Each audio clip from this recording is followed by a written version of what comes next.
All right, we're recording. All right. All right. All right, we're recording. All right, we're recording. Hey everyone, I picked up a new guest for the show. This is the Rebellious Meat Puppet on BitChute is his channel name. Oh, by the way, Nathan, my name's Yeah. Keith. Keith, okay. All right, cool. Well, Keith, so I was randomly browsing BitChute today, and BitChute recommended someone I had followed, and Keith commented on one of my videos, and I just have to say, Keith, for my videos, I get about 9 out of 10 hate comments. So you were maybe the 1 out of 10 person who left a comment that wasn't just pure hatred. Uh, so I guess What for did that I reason, say? Do you remember what the comment was? no, I just remember that's why I followed your channel in the first place. So, I've heard online that this is kind of how internet networking works, is you just follow accounts and then you leave comments and stuff, and things could come out of that. So, Effectively, but you never know who you're dealing with on the internet. oh yeah, And yeah, always remember that oh yeah, there's the version of you that people see, or the version of people that we see on the internet. yeah. That's just the persona. Who these people really are is anybody's guess Hmm. when you know them personally. Doesn't mean bad. They could be great and wonderful human beings. But my experience, more times than, well, almost every time, is yeah, they're not. You just got to be careful. So I don't do a lot of networking in person, based on just random people online. As if I were to try that, my general rule ahead of time is I want to vet a person like that, like Yeah, yeah. probably at least 5 times, doing like extended podcasts with the person or video chats or some way of like somewhat confirming that, our personalities at least match before I'm going to try to meet. Thank God. Um, and it gets really deep, and there's a lot of research to do. But the Gnostics had it figured out kind of a long time ago, and they were telling humanity, and a lot of their writing.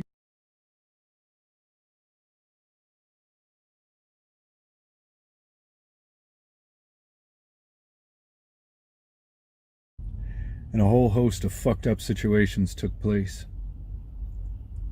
And because I had my financial legs taken out from underneath me, because our governments went rogue and did the lockdowns in California. Anyway, so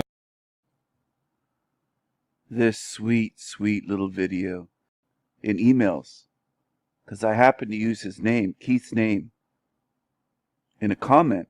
Respect him. He's a piece of shit. He's made violent threats. He's really creepy. He's a deranged, degenerate bum. He makes violent threats towards people. But I know his full name, and I know all about him. I know all about this guy. Because he made a bunch of threats to hack my computer, said he was going to hack my bank, take my money, steal my money, fuck with my life, called me a shit stain, and just called me a motherfucker, and just went on for pages and pages. These angry emails, rants for weeks. Weeks. He's completely narcissistic, raging and full of rage and just psychotic. He has real deep psychological issues or demonic entities attached to him. He's a sicko. He's a complete sicko. But I left it at that when I told him, listen, you can't F with me. I was into hacking for decades. And I don't think you can touch me. And you better not try anything. All right? Anyway, all of a sudden he disappeared. Kind of disappeared, went away. And now he's at it again. He's got an obsession with me. I haven't emailed this motherfucker. I haven't done shit to him. He can suspect me all he wants. But he's a piece of shit. He's paranoid. He's deranged. He's delusional. He's homeless again. He's complaining again. He's had his hand out for donations for years and years.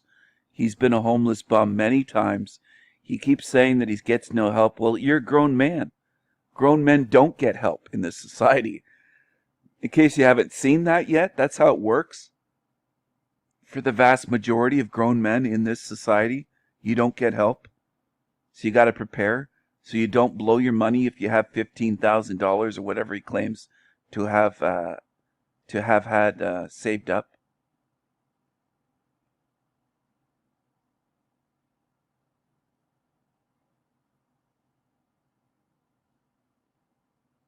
So he's still uploading videos.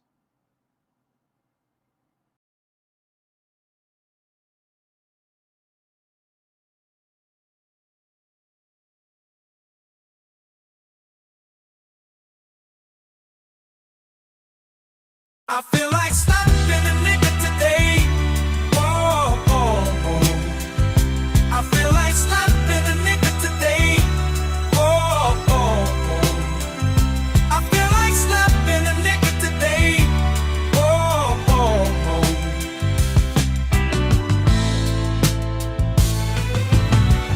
These motherfuckers on the road, where the hell they learn to drive? Jive turkeys at my job, about to get a cool, cold, mean five. Should've took the day off, might slap my boss. My own damn kids pissing me off, as if I hadn't had enough. Chipotle, fuck my goddamn order up. I'm fed up, I'm fed up, I'm fed up. I feel like slapping a nigga today. Whoa, whoa, whoa. I feel like slapping a nigga today. I feel like slapping a nigga today. Whoa, whoa, whoa.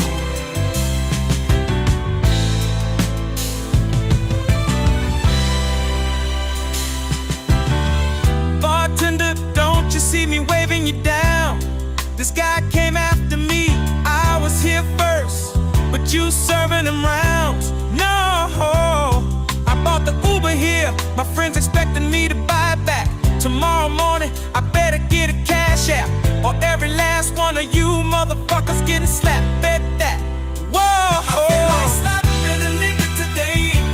Whoa, whoa, whoa. I feel like slapping a nigga today. Whoa, whoa, whoa.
King Steven, welcome back to Z Show. Hello, Z. It's good to be back on here.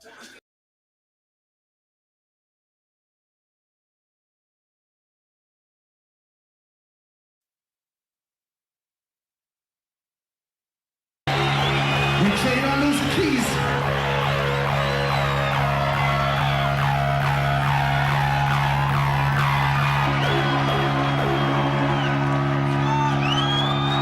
Who wants more?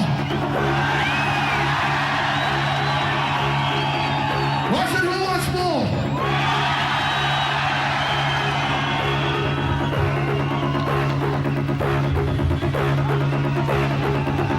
This time round, I want everybody here. What are you looking at? Looking at me? Yes, you.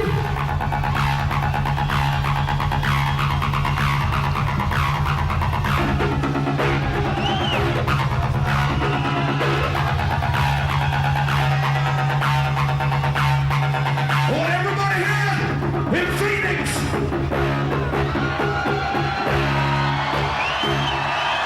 To come breathe with me. Breathe with me. Breathe.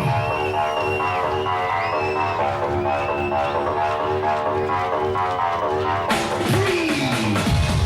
Breathe. Move with me.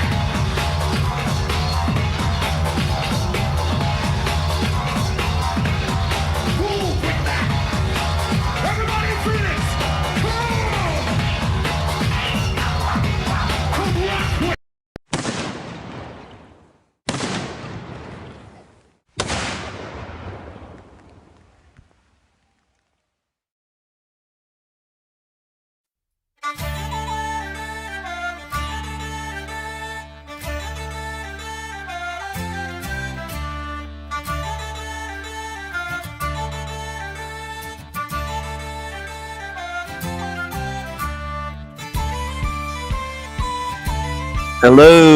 Hello, everyone.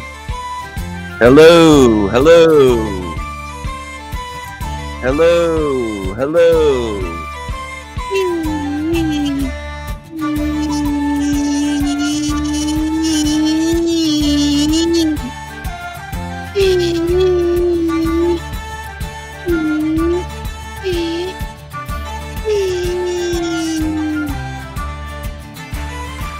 It's showtime, everyone. It's showtime. Hey, Jive Turkey. Hey, my niggas. What's up, my niggas? Come on, my cult. Let's go.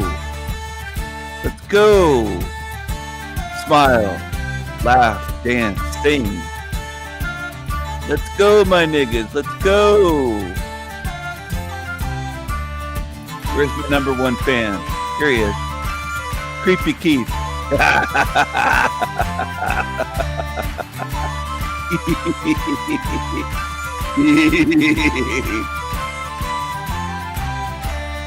Let's go, my niggas.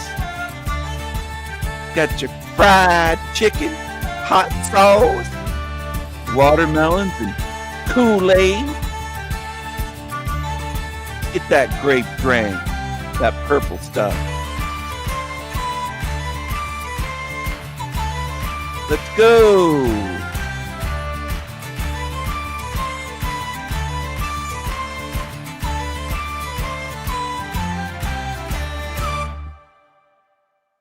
Let's go, my niggas. Let's go. Let's go, my niggas. Hello, Jive Turkeys. How is everyone doing tonight? It's good to have you here. Hello to Anthony. Hello to Anna Faye. And hello to my lurkers. Hello, hello. Hello, hello. Hello, hello.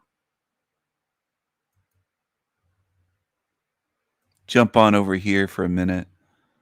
Let's see. Let's see a crazy person. Look at the look on this. Oh my goodness. Oh my goodness. Look at this. What are we looking at? Look at this. My goodness.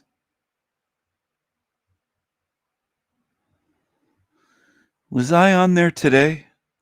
I think he kicked me off today, didn't he? Stephen will be co-host again in 1 week. Look at this. My goodness. Yes, I was on there today. Jackie boy couldn't deal with me again today. Right? God created the entire world and everything in it and says that is good. Really? What happened? Is that what you believe, dummy? Created the entire world and everything in it and says that is good. Right? And then creates mankind and says that is very good. Indeed. And we are. I trust and I truly feel that mankind, humanity, we are truly loved by God. Oh, is that the way it seems, that we're truly loved by God? Really? That doesn't make any sense. Despite our shameful and foolish ways.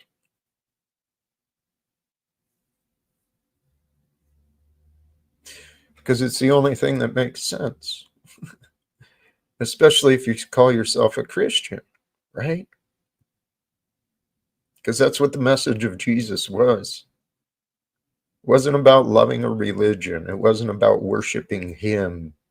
He said, follow me. Trust me. Love. And that's why we're here. We're here to love and to breathe. Yesterday, I said some words. Yesterday, I said some words about pause and accept, to be still, to consider, to know, all those things. And then today I was reminded again. Breathe. Team evil. Go that's the ocean. To the world. Because if you're not trying to do that, then you're trying to serve the demons. And if you're trying to serve the demons, then you're trying to live in a hell realm. Welcome, Stephen. Hello, Jack. Hello. Trying to live in I don't think anybody's trying to live in a hell realm, but that was interesting what you said there. Trying to convince others it is a hell realm. I know that seems to be part of your choices in life. How so? I'm trying to convince people. That's like saying I'm standing at the ocean trying to convince someone in San Diego that that's the ocean right there. I show what is. So, do you live in So you reality, think. Jack Talcott? Do you live in reality? Yes, I do, and you do You do. not. So here's where today is interesting. Stephen, welcome for joining. I'm kind of glad that you did, because you like to bastardize me quite a bit. And you've been complaining that I don't actually share your work, right? So I thought we'd share some of your work here, Stephen. Something from yesterday, 2 days ago. But I actually appreciated it. So I'm going to drop you out and I'm going to play this and then we'll see where this goes, man. This is from, Stephen is behind it. I don't need to promote the channel, but Team Evil. This is the only person Jack can agree with. Jack, Jack, and Jack. Jack and Jack. And Jay's is Jack right here. Jack and Jack. Chats with Jack and Jack. And I felt it worthy of sharing. Fighting for justice. Fighting with the truth. For the truth. On the side of righteousness and justice. I learned how to fight with my words. Through the unions. And then through education in some of the organizations. I've been refining my path.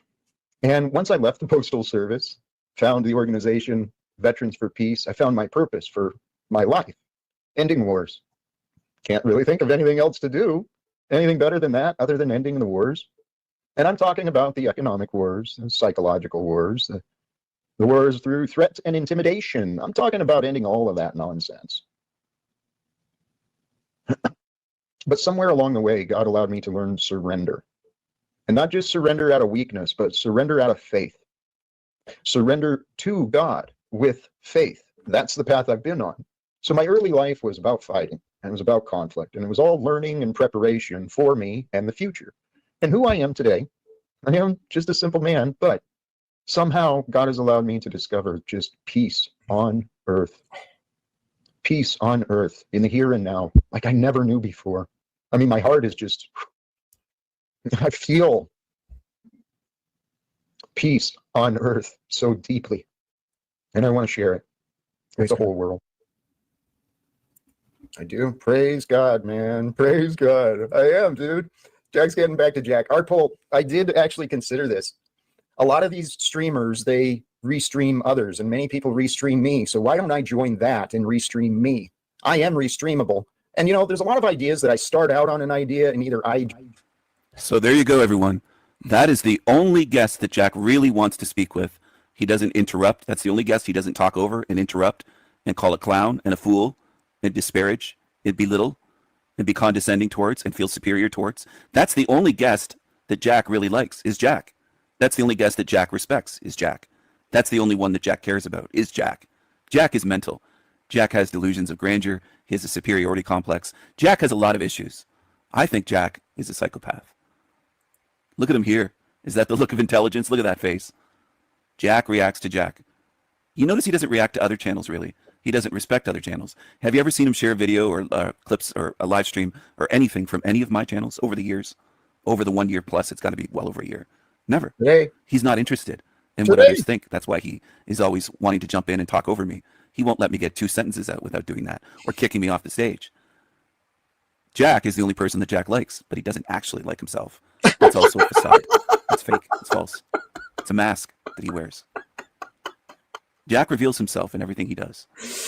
Jack doesn't treat others with respect, but he demands respect from everyone. Jack is a total hypocrite. Jack is very narcissistic and insecure. The only one that he really agrees with is Jack. Very, very revealing. I thought you would enjoy that. I hope you did. Hope everyone is having a wonderful day. Happy Saturn's Day. I hope you have a great weekend. And I hope you see what I've shown here in this video. I hope you see it. Thanks for watching. Praise God indeed. As Jack reviewing some of Stephen's work with Jack reviewing Jack. Praise God. Well, I thought it would be appropriate because Stephen is right in the video. Admittedly, I have not. Yeah, I don't respect a lot of the other creators online. I don't promote their work a lot. I'll mention their names and I'll suggest people to check them out. But yeah, the people that I re-show are people who I learned from. Shunyamurti, the Sat Yoga Institute, John St. Julian, Aaron Abke, Kyle Cease, Chase Hughes. There's a number of people, greater names and greater success that I do promote. But Stephen, your behavior with me is what needs to be addressed. Can we do that today? Sure, we can do that. Can you leave me on here for 5 seconds? Or do you have the strength? It figures that the only video you would share of mine is about Jack. That's classic. It's all about you. Perfect, man. The narcissism of Jack Talcott. The only video of mine you want to play is the one about you. You proved my point. Good job, Jack. Good job. Proved your point. Yes, you're narcissistic and self-absorbed. You're the only person that you really like and agree with. You nodded your head the whole time. Dude, see, this is the truth. Your perception of me is a clear That's new reflection age. of That's new you, age bullshit. Stephen. That's all it is. Stephen, here's the deal. Yeah. My Yeah. patience for you is very limited. Oh, I don't have much patience for you. But I'm going to expose you. I'm Then not why done are yet. you? I'm Then not leave. done yet. Great. Then Because you keep repeating the same tell you shit, what, Jack. that's you. about Tell you what.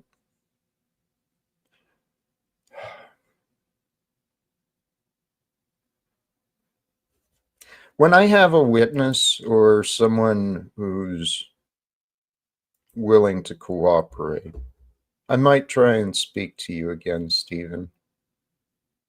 Or perhaps, yeah, you know, I've encouraged Stephen too. You know, Rose and I have talked. How do we get through to some of these people? Some of them are insane and they're just truly fascinating. But, oh, wow. Crystal Shaman. That's Shunyamurti he's a man who I'm a fanboy. I would be so love to visit one of his retreats, his seminars, his lectures. I'm a big fan of him. But this is the thing. We're living in a time and an age here on earth where there's so many gifted people that we can be giving our attention to. Stephen, you're welcome to hang out in the back, but tell you what, the deal for you, I think, yeah, he took off. I think it might be best for us to part ways, or you can reach out to me in a different way because this doesn't need to continue. I do appreciate the work though, because I got to review Jack reviewing Jack. I had fun with that. Hey, with folks who are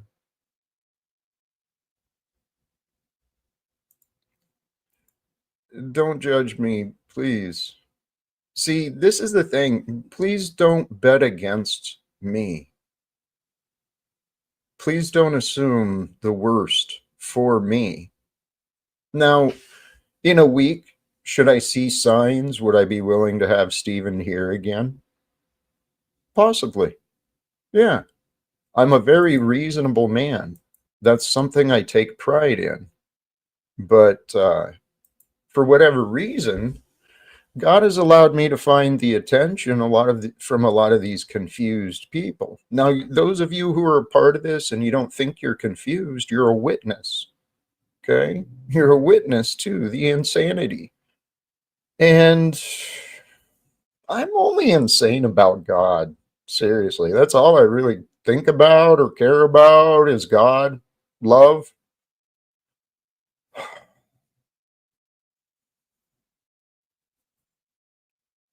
So does that make me a narcissist or someone that deserves to be mocked? And let's see, what did Stephen say? I wonder if I could show this. I probably can. Glad you are looking weak. You expose yourself weak. You can't do it. You don't have the balls. You're a psychopath. You call others insane. I'm not done. I've just begun.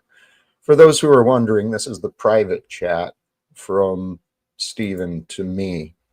And what's fascinating is through Stephen, I was calling him weak because he can't speak to me. He can only kick me off and speak about me because he's not a man. He's a eunuch. He's a coward.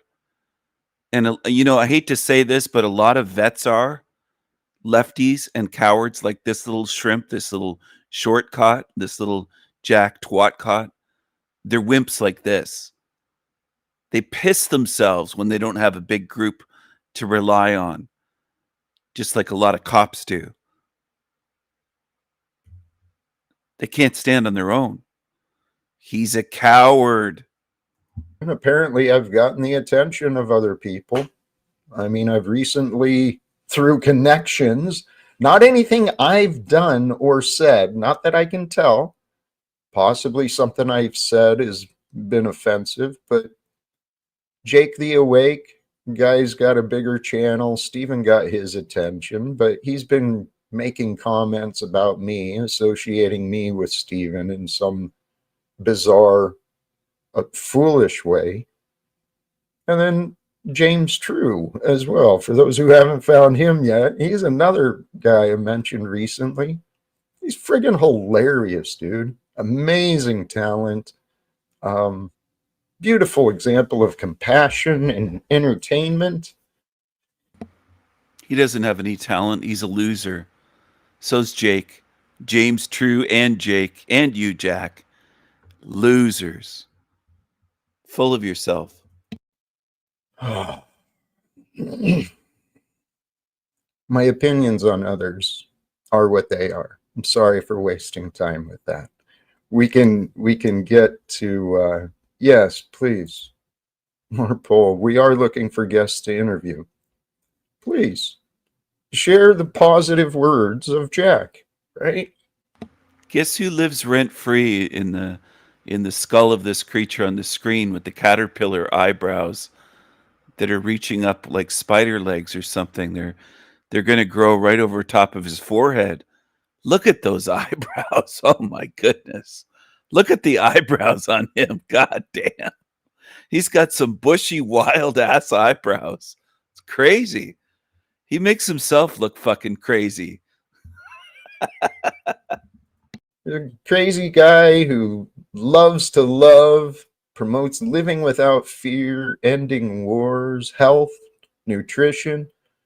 I do have a guest coming up. They had some private scheduling issues, as I understood, so we had to reschedule. But I do have at least one guest coming up. They are in the path of healing, and so that would be an amazing offer. The trolls come chill after you finish your stream when people that enjoy your company. F the trolls. Come and chill after your stream. Gotcha. You know what? I think I will. I said I was going to do that yesterday, and I did not. Yesterday, I ended up with phone calls and a very... You don't have the best, turn historically. all had better for... So guess who went on the Jack Talcott show after I got kicked off to go on there to talk about me? This gets pretty good. Watch this. friends. Wouldn't we be better people? I mean, it's that simple. If we were better people, wouldn't we have better friends? I mean, it's kind of how the way it works. But hey, speak good people. Any I've got, please. I am very grateful for all that I have. And to breathe and to align into the new moment, the new energies, the new awareness, the new time, the new experience. I breathe and align. I observe. I observe the exterior world, the interior world. What do I want from here? And then I adapt. Breathe, align, observe, adapt. Little ways to get through this life. This is the truth, man. I need better friends. No offense to any I've got, please. I am very grateful for all of that I have, including the adversaries. But every one of us, if we all had better friends, wouldn't we be better people? I mean, it's that simple. If we were better people, wouldn't we have better friends? I mean, it's kind of how the way it works. But hey, speaking of good people, we've got an amazing opportunity and a guest here. So let me welcome back Trixie. How are you? Hello. Were you just bitching about needing better friends, Jack Talcott? It was pointed out. Trying to trigger me. No, compared to some of the guests I've had, I mean, no offense, I was praying for someone else to hit the link when Steven was here, because he's nuts, man. So do me a favor, if my signal's dropping and I'm yapping, will you just like wave your hand at me or something, because I know it's not always great from where I am. Yes, I So will. yeah, unsurprisingly, probably it was the Stephen stuff that's why I joined. But Oh, I'm shocked. You joined after I'm kicked off to go speak about me because you couldn't do shit to me on my show. Speaking to me, you couldn't do anything. So now you want to go somewhere to talk about me like a coward. Of course, that makes sense. I've had. I mean, no offense. I was praying for someone else to hit the link when Steven was here, because he's nuts, man. so do me a favor, if my signal's dropping and I'm yapping, will you just like wave your hand at me or something, because I know it's not always great from where I am. Yes, I So will. yeah, unsurprisingly, probably it was the Stephen stuff that's why I joined.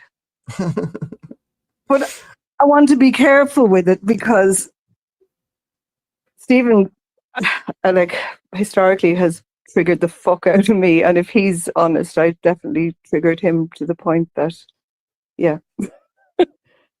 So I don't. Yeah, my intention is not to just come up and be petty, even though there's a small part of me that would enjoy that. I know your gig is not to continue with the fucking craziness, and it is craziness. It's Yes. absolute fucking. It is madness. And what I was just observing. So Stephen's issue with me that inspired him to put me on the demon list was. I would in chat question his motivation for, showing up on your channel, and he would be, I would think that guy is strange because he's on here being polite, but then I'd look at his channel and there's multiple videos of you, and it's like you're a demon, you're psycho, you're a narcissist, and things. That doesn't really add up. It's strange, whatever. So yeah, obviously he maintains that I left hundreds of comments calling him a snake, which just is not true. But hey, when it came to it, I was like, okay, let's just let that go if that's what you're choosing to say happened, or maybe I had a blackout and did do that. But I definitely would have left a couple of comments taking swipes at him because I just thought he was disingenuous. Would you believe? I don't know where I would have got that idea from. Anyway, so it transpired that you and I had a conversation on here that couldn't have been any more wholesome, and he took it and like bastardized it. I don't mind. I didn't say anything I'm ashamed of. And then he maintained I begged him to take it down. Again, not true. I've no issue. What I was asking him was, have you taken the videos down, at the time when he said, oh no, I've changed my ways. So I kept asking in the chat, so have you taken the videos down? And I can see why he might have interpreted that as me asking for them. That's okay. But what I was actually saying was, if the videos are up, it doesn't really stand that you've, turned over a new leaf. So, yeah, then it comes to, he invited me over to his channel, and we had a conversation one morning, and it was wild. I tried to like keep it cool and calm, but when Stephen has free reign, and that's what he was trying to say to me, was when you're on Jack's channel, you don't get to say, I've got free speech here, I can say what I want. And being able to say what you want turned into, you fucking bitch, you fucking, were you abused by your father? Like some really weird shit that, like, it totally threw me off because I didn't go on. It wasn't weird shit. It was valid, and I do have free reign. I can speak freely on my channel without getting kicked off in 5 seconds because Jack Talcott is weak. And I put you in your place, woman. On there, all guns blazing. I was like, can you see why I might I tried to like keep it cool and No, you didn't. You dodged the truth on my channel. You wouldn't answer a straight question. You were being a bitch, evasive, and lying. And you got called out. You got wrecked on my channel. Everybody who watched that with you could see what you are. calm. But when Stephen has free reign, and that's what he was trying to say to me, was when you're on Jack's channel, you don't get to say, I've got free speech here. I can say what I want. And being able to say what you want turned into, you fucking bitch, you fucking, were you abused by your father? Like some really weird shit that, like, it totally threw me off because I didn't go on there, all guns blazing. I was like, can you see why I might, anyway, it ended with much effort, kind of peacefully, because I basically kept She tries to credit herself with it ending peacefully, and then she laughs. You're so fake. You're such a liar, Trexty. free speech here. I can say what I want. And being able to say what you want turned into, you fucking bitch, you fucking, were you abused by your father? Like some really weird shit that, like, it totally threw me off because I didn't go on there, all guns blazing. I was like, can you see why I might, anyway, it ended with much effort, kind of peacefully, because I basically kept diffusing it and let it go. But sorry that I'm being really long-winded, but what it is, I noticed what he did with me, and he just did it with you there. Whenever I would try to address with him, hey, what I'm talking about is, your behavior online that is like questionable. Obviously, you're calling people demonic and shit. And obviously that makes me think maybe you don't like that person. Like, am I on another fucking planet that's not a reasonable assumption if you're calling someone a demon, that perhaps you don't have the best intentions? But whenever I would try to raise it, he would immediately flip out and start saying, I have hundreds of hours of other stuff. Have you watched all my other content? And listen, Trexty, you tried to misrepresent me as someone who only makes content bashing people. And I said the majority of my content is not bashing people. I have thousands, not hundreds, but thousands of hours of videos that are informative, deep esoterica, and videos about this realm and spirituality.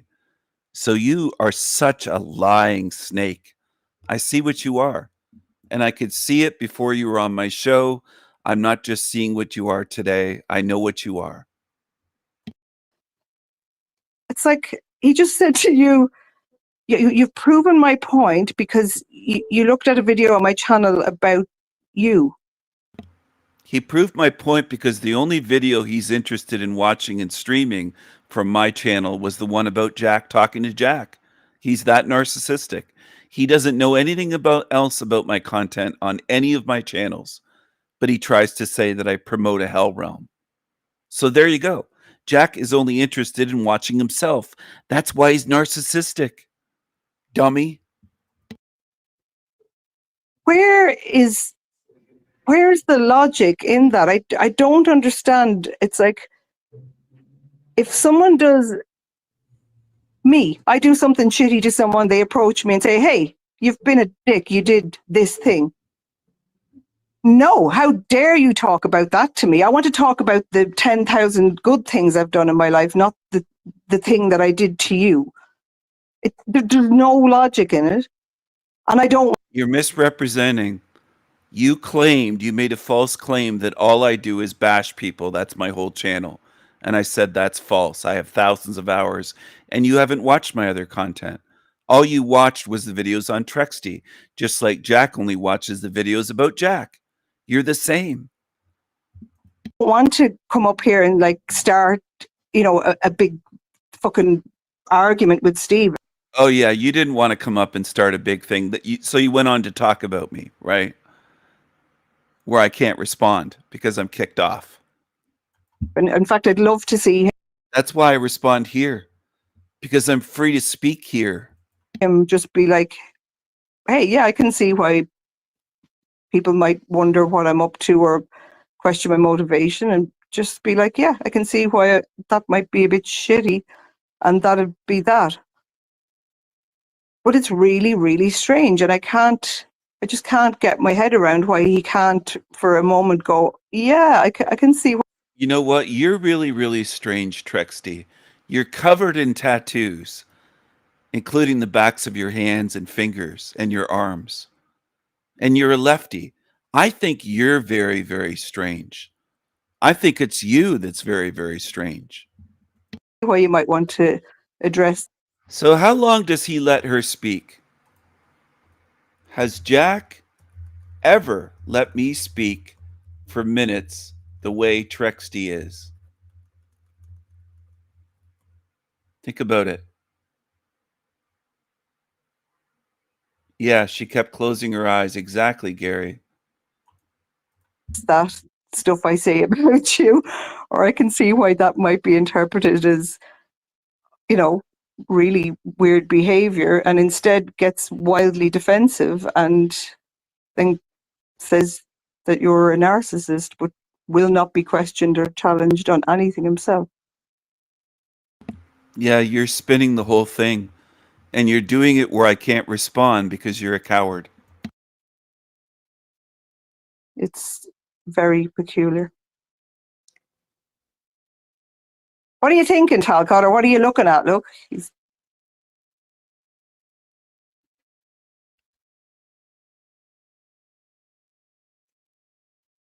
Well, the chat caught my attention there for a I'm not moment. looking at the chat this evening. I think I said to you earlier, yeah. Right. Mm-hmm. But that is what I caught. And then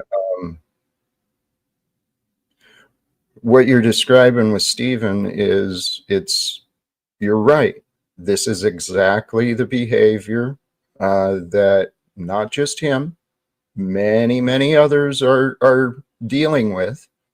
They've been enabled with poor behavior their whole lives.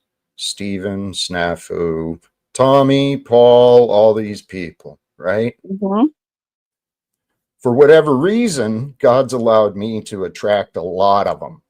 So the advice from a lot of people has been, well, shut the door on them, Jack. Do this, do that. Since 2018, what I've had in my mind as a theory is the words from the Bible, where two or more are gathered. On our own, trying to deal with someone who's deflecting and distracting, someone who's very skilled at it, like Stephen. He's had a lot of practice. He's very good at playing the games, moving the goalposts. So that's why it's beneficial to have witnesses. So if anyone ever has the intent of trying to help me at a time when Stephen is here with me, that's really the chance. I did wonder whether, because normally when there's a kickoff, he's normally in the back, and I did wonder.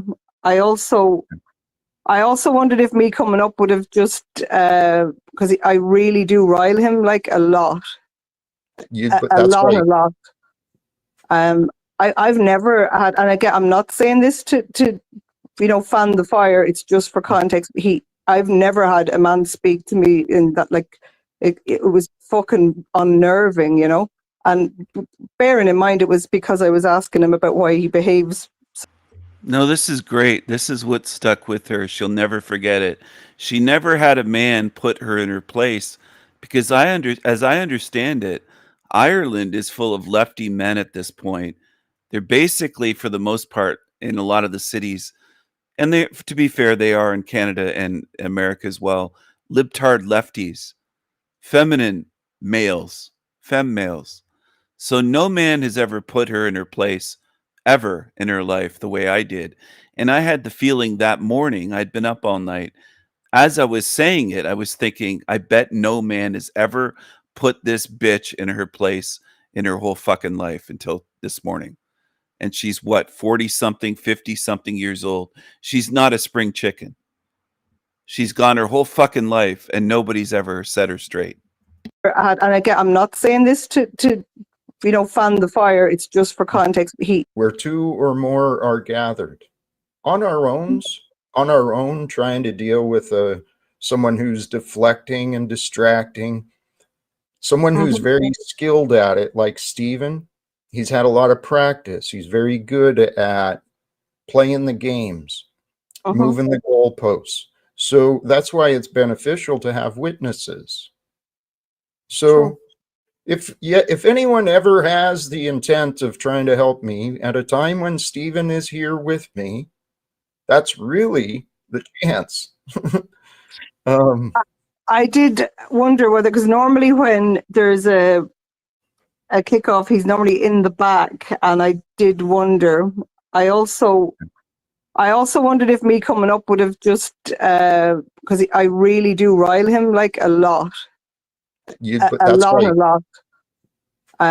I've never had, and again, I'm not saying this to fan the fire. It's just for context.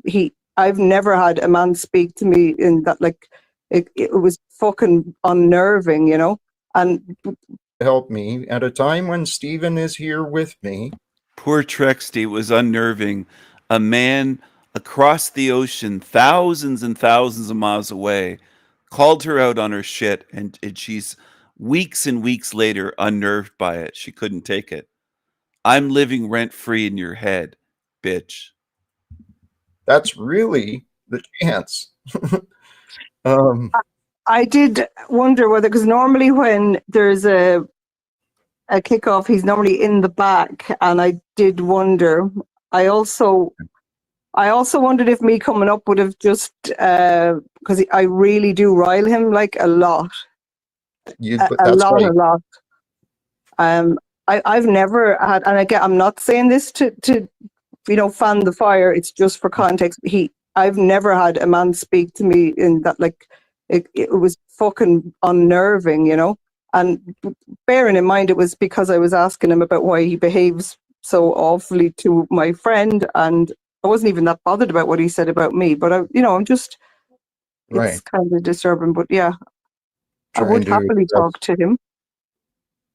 Thank you. Trying to address his behavior. This is actually what I've been talking about for communities, for families. If we've got problems, interpersonal problems, let's get a jury of peers. Let's get some hearts together. Hey, we've got another guest in the back that this could be another amazing opportunity, my friend. I have a pretty good idea what sort of opportunity. Who have we got? Mr. Landry, modern man on the land. That's not the person I thought I would see. Landry. I'm like 2 minutes from seeing Joe Cole, but I wanted to drop in and say hi, Trexty. How are you doing? And hi, Jack too. It's been the craziest week ever, so it's just nice to hear some peace. What is there's some wild background noise, man? Can't hear you. What's he doing? I'm sorry, I was trying to stay muted for like the next 30 seconds while I get to the car. All right, no worries. Perfect. Yeah, good that's stuff. What you were saying. You're on your way. You said you're on your way somewhere, so maybe to the car. Might be a little more quiet. You are welcome. And I don't know. Like a wind tunnel lunch. And I'm assuming, but I think I know what Landry's talking about. There's been a lot of drama online. He's been in it, around it, and so I haven't been over there in a while, but it gets kind of chaotic, yeah. it did sound like the peace is a nice change for what he's looking for. So you're welcome to be here. Landry knows I'm all about that peaceful life. Here we've got another guest in the back that I'm not certain of. So let me bear with Hippie Trump. Oh, Antonio. Fuck you, psychopaths. oh, that wasn't predictable at all. Yeah. Come on, Stephen, you can do better. It's truly fascinating. Yeah. It's Wait, snafu, take a break, buddy. Snafu, he's one of the reasons I didn't stop in the chat this evening. It gets a bit overexcited. This is it's truly. So Jack wouldn't show the avatar. He put up the screen to cover, but this is what hippie Trump, this is the image of hippie Trump that I was using. This is hippie Trump, everyone. Hippie Trump. Hippie Trump. He didn't let his audience see this. But I called them psychopaths. I knew he wasn't going to let me on. Landry's such a weirdo. He goes over and kisses Jack's ass. Look at how gray and weird Talcott looks. I think veganism has taken a toll on Jackie boy. Fascinating. Oh, did I not? I did not pin the link, did I? Sorry. No, I think our Paul put it up for me. I gotcha. Here. Oops, what's going on? So the question and the topic today, though, was partly from inspiration. Oh, this sorry. Maybe to the car might be a little more quiet. You are welcome. And yeah, I don't know. Like you're in a wind tunnel, Landry. And I'm assuming, but I think I know what Landry's talking about. There's been a lot of drama online. He's been in it, around it, and so it I did haven't been sound over like there in a while, but it gets kind of chaotic, yeah. it did sound like the peace is a nice change for what he's looking for. So you're welcome to be here. Landry knows I'm all about that peaceful life.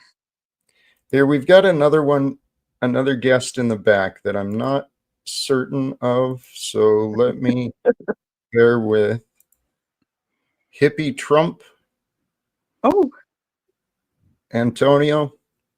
Fuck you, psychopaths.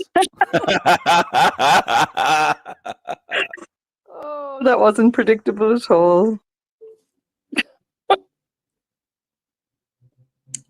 Yeah. Come on, Stephen, you can do better. It's truly fascinating. Yeah. It's Wait, snafu, take a break, buddy. Snafu, he's one of the reasons I didn't stop in the chat this evening. It gets a bit overexcited.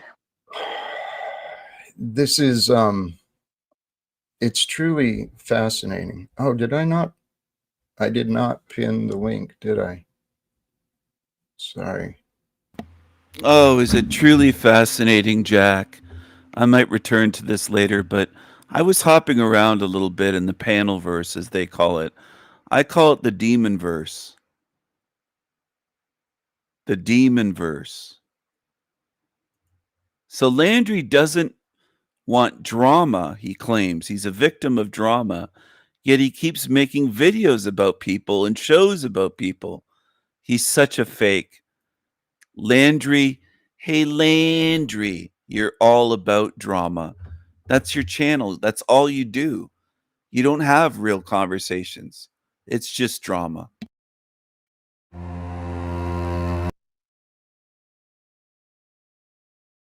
Oh wow, looks like he took down the video about Jeeps. Maybe what did he do?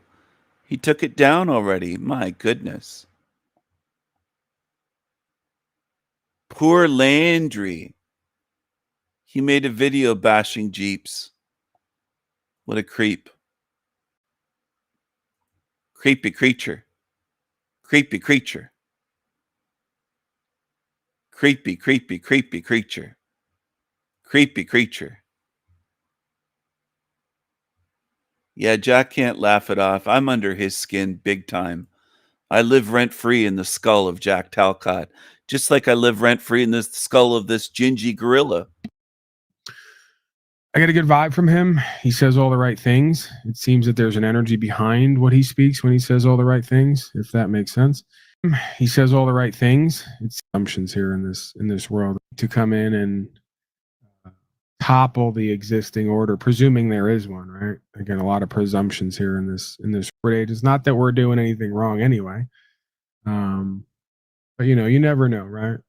There's always potentially folks who seek to come in and topple the existing order, presuming there is one, right? Again, a lot of presumptions here in this world, in this life. But I get a good vibe from him. He says all the right things. It seems that there's an energy behind what he speaks when he says all the right things, if that makes sense. And yeah, I get a good energy and a good vibe from him. So we'll see where that goes. There's 4 of us so far, 2 of us with families. The rest of us either incels or volcels, as it's called on the internet, right? They use that term a lot. Not volcel. I'm using that term now. Okay. Steven is apparently here. Steven, what can I do for you, Steven? Yes, I'm apparently here. I'm actually here, but you said apparently. Right. Apparently. But your show's apparently the same as usual. It's just kind of boring. You kind of go over the same topics about being in a box and wanting Do to be you in a do box. that on your broadcast that nobody watches? Let Do me you do a finish lot of the same? No, I don't do that. No, I'd rather not. I'll see you later. I'm really not interested in your critique of me or my broadcast, especially when it's hyper hypocritical. It's hypercritical because there's hypocritical and hypercritical. You're being hypocritically hypercritical, as if I'm also not aware of that, right? I like to say things along the lines of the loop within the loop, right? So all of life is a loop. It's like saying, Paul, you went to bed last night and woke up today when the sun came out. Yeah, because that's what we do. It's part of living a life. There's certain levels of looping consistency or lack thereof, right? Looping inconsistencies. So I don't deny that. I almost have fun with that and that idea and that revelation. And then I try to update from time to time here and there if necessary. It gets a little bit stagnant for me and potentially for everyone else. And more importantly, when it comes to my life work on the ground or away from here, my life practice, and often behind what he speaks when he says all the right things, if that makes sense. The loop. It's like saying, Paul, you went to bed last night and woke up today when. Yes, I'm apparently here.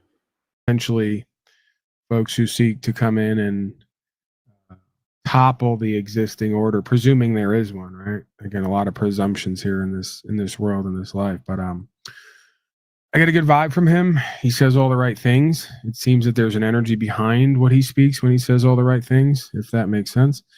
And yeah, I get a good energy and a good vibe from him. So we'll see where that goes. 4 of us so far, 2 of us with families. The rest of us either incels or volcels, as it's called on the internet, right? They use that term a lot. Not volcel. I'm using that term now. Okay. Steven is apparently here. Steven, what can I do for you, Steven? Yes, I'm apparently here. I'm actually here, but you said apparently. Right. Apparently. But your show's apparently the same as usual. It's just kind of boring. You kind of go over the same topics about being in a box and wanting Do to be you in a do box. that on your broadcast that nobody watches? Let Do me you do a finish lot of the same? No, I don't do that. No, I'd rather not. I'll see you later. I'm really not interested in your critique of me or my broadcast, especially when it's hyper hypocritical. It's hypercritical because there's hypocritical and hypercritical. You're being hypocritically hypercritical, as if I'm also not aware of that, right? I like to say things along the lines of the loop within the loop, right? So all of life is a loop. It's like saying, Paul, you went to bed last night and woke up today when the sun came out. Yeah, because that's what we do. It's part of living a life. There's certain levels of looping consistency or lack thereof, right? Looping inconsistencies. So I don't deny that. I almost have fun with that and that idea and that revelation. And then I try to update from time to time here and there if necessary. It gets a little bit stagnant for me and potentially for everyone else. And more importantly, when it comes to my life work on the ground or away from here, my life practice, and oftentimes they do meet time to time. So yeah, the complaint box is out front. Go ahead and fill out one of the forms and put it in there. But I'm not really interested in you at all. I don't know where you come off. Not that anybody necessarily has to be someone of prominence, whatever that means, in this venue to be critical. But again, you have some nerve coming in here and telling me about my broadcast and it being boring and it being the same thing over and over again when you can't get more than 10 to 15 live viewers on any average day, and the majority of your broadcasts are literally the same thing over and over again. And what is that? Talking about other people on the panel verse, right? While you do nothing in any other way to work with anybody to free themselves or to do or be or have better, right? As a matter of fact, your whole rap, as I understand it, is don't try, don't do, don't be, don't even try to have better, right? Just understand you're trapped here in a hell realm and kind of roll over and die, metaphorically. So it makes sense why you and others would show up here, because I am pretty much an opposite of you, right? On some level, there's extreme similarity, and then it's about who we decide to become or what we decide to do with that. And there couldn't be more antithetical understanding for what I'm here to do while I'm blessed or cursed, depending on how you choose to look at it, being here in this realm for a limited time to explore and experience certain things, be tested and challenged, have revelations, reconciliations, reformations, repentance times, and realignment periods, right? Kind of a micro idea of a macro concept, light age, dark age cycle. We're looping again, such is the individual's life. So I've been plagued by various aspects of me. I've been my own worst enemy in life. I've caused myself to get in my own way. I've tested and challenged myself, and or indirectly by not being as willful, focused, and disciplined as I could be. So I believe that's what I've come here to learn, among other things. Okay, I'm not interested necessarily. Paul, you're not interested in criticism because you're weak. And you're a loser. You're a loser. You went on Talcott's show yesterday to talk about me. You can only talk about me. You can't face me. Because you can't defeat me. You can't steamroll me. You can't push me around. You're a fucking loser. That's what you are. A gingy loser. You're a loser. You're a big clown. In you as on the lowest level, or anybody else other than the reflections of higher self that we see, right, from the experience of the lower self. So I'm sure you also have been plagued by a lot of these things. You are tested and challenged by these things. You would admit to it or cop to it, because that would require good faith and honorability and putting your pride aside. And it's always interesting. You can't even have a one-on-one conversation. You're a coward. You're a pussy. How the most proud people online have the least to offer. They're the most ignorant, most arrogant, most prideful, but have the least to offer, and even less when it comes to a verbal presentment. Okay, so Stephen and others here, you know who you are. You're not exactly high on the list of interesting, entertaining, attractive, energetically attractive people. You're not very entertaining or inspiring. You're rather morbid and depressing. You also loop, and your loop is going nowhere. Okay, and it requires you talking about other people in order to not make sense. All right, see what I did there? I don't necessarily need to do that. Although a large portion of this broadcast at times is the greatest show is Earth. Your broadcast, as you call it, seems to be about obsessing over me. But you can't have me on your show for 5 seconds because you're such a fucking coward. You're a coward. And I just exposed you again as a big, fat clown of a coward. That's all that you are, Polly boy. Trailer Park Paulina.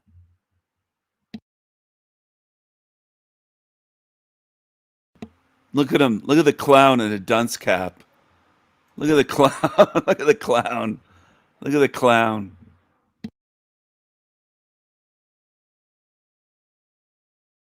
Right? It's like Earth Inc. It's being run like a business / circus / freak show / asylum, many other characterizations that I've come forth with. And we cover that, as sort of a artful infotainment piece, I guess. Co-creative infotainment piece. I don't know. Who knows what you want to call it. It's a little bit of this, a little bit of that.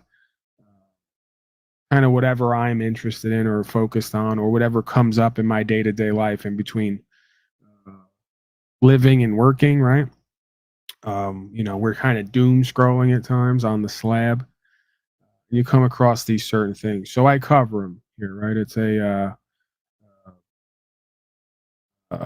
I guess you could say news coverage, slave news coverage that goes on here, among other things. So Stephen and others, I would encourage you to figure out how you're going to contribute something to what I'm doing here in whatever way you're able to, or just go off and create something better. I don't think that you'll be able to get it done either way. You won't be able to come here with regularity and contribute and be a part of co-creating something that is prosperous and successful or just interesting and entertaining and or informative. And I don't believe you're ever going to be able to go off and create your own thing that outcompetes whatever is going on here. Okay. And therein lies your purgatorial state of existence. You can never really co-create with anyone or embody or experience a genuine relationship. And you can't go off and create your own thing that is empowering and inspiring, co-creative, entertaining, and all the rest of it, right? So you find yourself stuck with me and other folks here.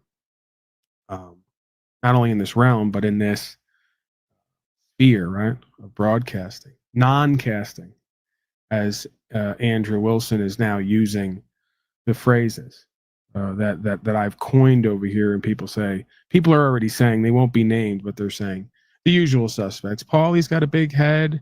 He thinks he's making everything and creating everything. Well, on some level, yes, that's the god of all media bit and bit. On another level, I do accept that I am somewhat entertaining at times and or influential. So a lot of the stuff that I say and do does get around these parts, make its way around.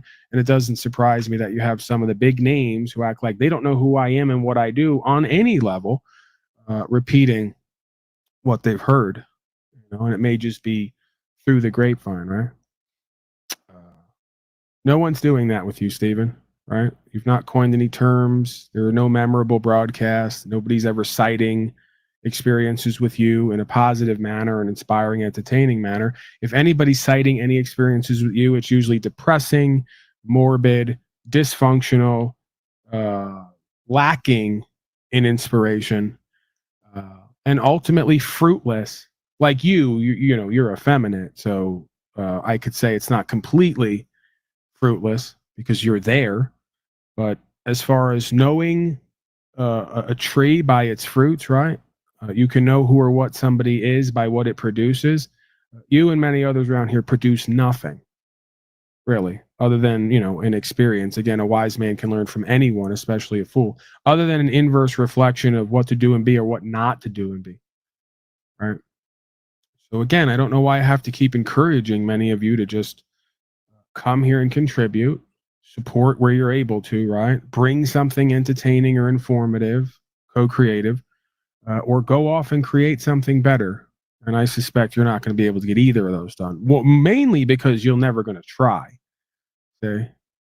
Some kind of indwelling loser mechanism that we have, a lot of the addicts have, where they never really try in life. They never really put themselves to anything and really try to finish it, make it into something, right? Really dedicate themselves. Too much pride, right? Too lazy and procrastinating as well. And then they get to make the excuse that, well, I never really tried, so I never really failed. And then they can go around calling everyone else a failure who's doing, being, and having better than they are, which of course makes no sense, right? But very indicative of a psychology or a sub-psychology going on in these places, right? Very crab in the bucket mentality, so to speak. Stephen's tree is full of fruit, if you know what I mean. I think I do. I think I know where you're going with this.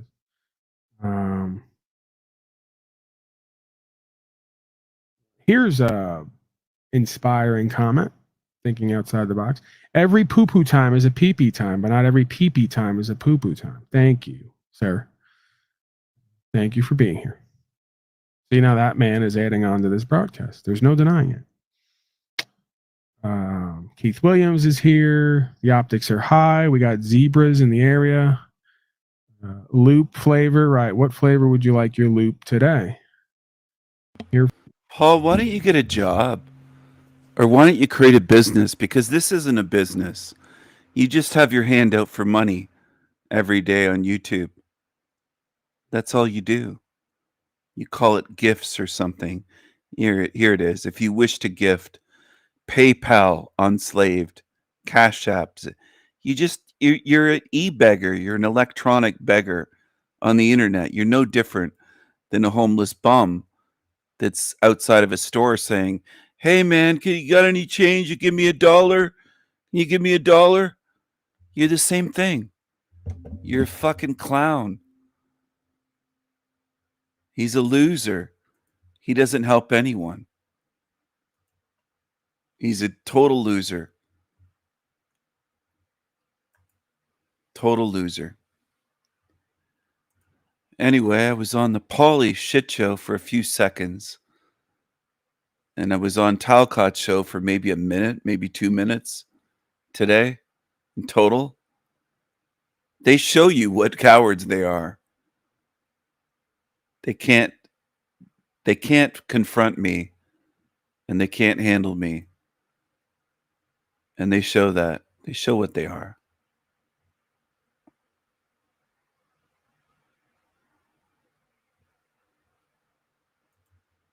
They show what they are.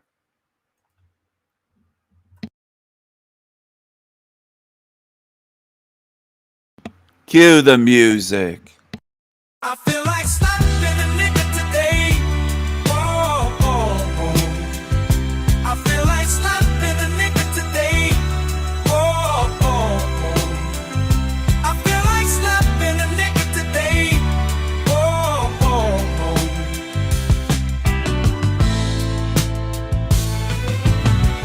These motherfuckers on the road, where the hell they learn to drive. Jive turkeys at my job, about to get a cool, cold, mean five. Should've took the day off.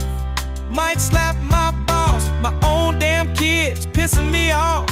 As if I hadn't had enough. Chipotle fucked my goddamn order up. I'm fed up, I'm fed up, I'm fed up. He's fed up. Chipotle fucked his damn order up. I like the hey the jive turkey part. I made this meme. Hey, jive turkeys. Hey, jive turkeys. I just, there's something funny about that, jive turkeys. I don't think I've ever heard anyone say that in person in my life. I've only heard it on the internet and in songs and stuff. But anyway, or maybe on TV when I was younger.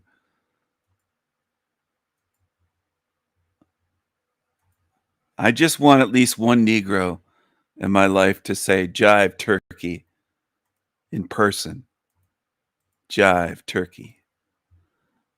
So I'm going to jump on over here to this shit channel. Way more successful. This shit channel that with this creepy creature.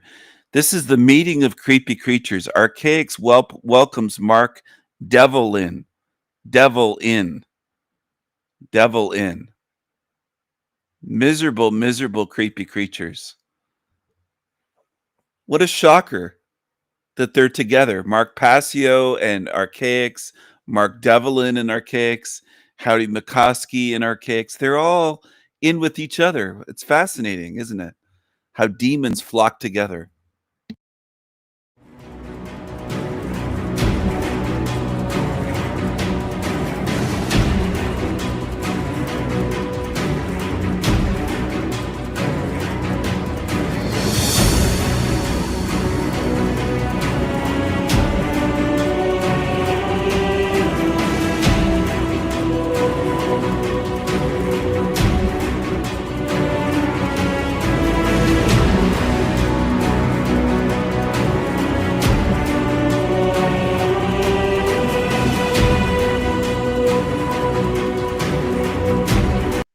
Calling out disinfo agents. I called you out, Jason, and you kicked me off your shit show.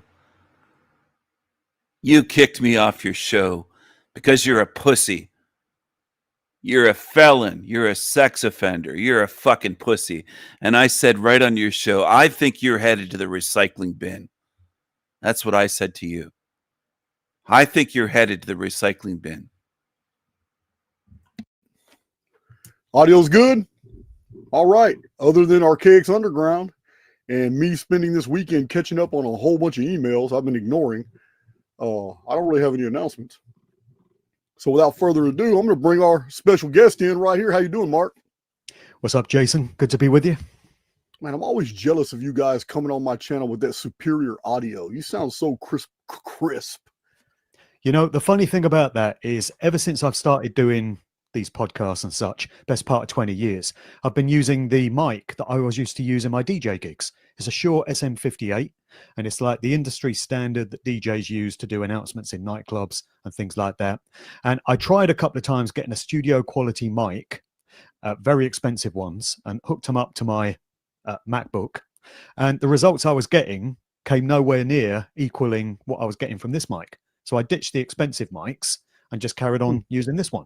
And I think it depends on how a piece of equipment is suited to your individual voice. And mine seems to get on very well with the Shure SM58 and not so well with the studio quality ones. Wow. Okay. All right. I've tried some expensive. I had the Joe Rogan mics, and they don't work good with my voice. They don't good work. I got a soundproof studio. They don't work. But this one, this is like $350. This is the I don't know if you have access to these in the UK. This is the Hype Mic Apple G. Yeah, I think I've seen those. It cancels noise about anything 5 or 6 feet away from the mic, but you know, up close it sounds fantastic. Yeah, but yeah, it's not near as expensive. Yeah, it's not near as expensive as some of those other mics I've had to ditch for the same reasons. Audio's terrible. Exactly. So we were talking backstage, and I was mentioning because I recently had a musician on my channel. Are you familiar with Conspiracy Music Guru? Oh yeah, Alex. Yeah. Okay, Alex was on my channel recently, and we had mentioned you. Said, "Oh, Mark Devlin's coming on," and I was kind of expecting more of a reaction, but it was my misunderstanding. I had misunderstood and I thought I had another musician coming on my channel. Come to find out your history as being a DJ. So you have a lot of experience public speaking. You would have a lot of experience being in front of crowds, being out in the public venue and all that. But you made a very interesting comment, and you say that your newer material, despite losing all these channels and being kicked off different platforms, you're still trying to go hard right here on YouTube, but your message is changing. Tell us about that.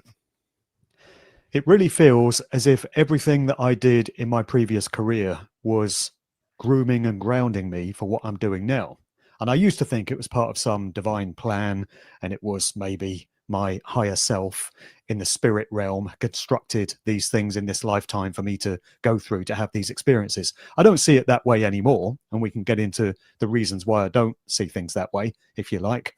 But everything that I used to do in the DJ world has been transferred over to what I'm doing now. So I used to do radio shows. I was on various FM radio stations. So I got used to introducing music and speaking on the mic and stuff like that. And I DJ'd in clubs up and down the UK and internationally. So I was used to chatting on the mic to crowds in clubs. I was used to traveling around all over the place doing gigs. and having a very hectic travel schedule. And all of that has been transferred over. So instead of doing DJ gigs now, I do speaking engagements at conferences and meetup groups and things of that nature. So I'm still addressing the crowds. And I'm doing podcasts, and I have my own conversation-based show called Good Vibrations, where I interview guests. So my experience doing radio and interviewing music artists has been put to use in that side of things. And just the hectic schedule and organizing everything and staying on top of my business, I had a lot of grounding in that as well.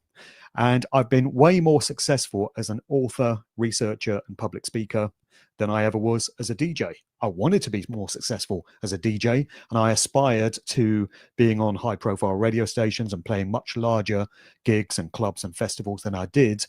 But it just feels as if this is where I'm meant to be. And again, I don't say that meaning that it's part of any sort of divine plan. It's just where my life has gravitated towards. So I'm doing now what I was always cut out to do, I think, in terms of putting out the books, doing the podcast, doing the live presentations, and coming on shows such as this.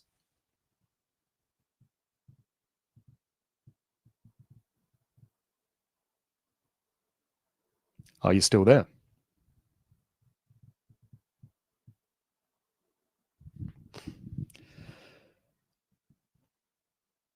I can't see or hear you, Jason. Have I lost you?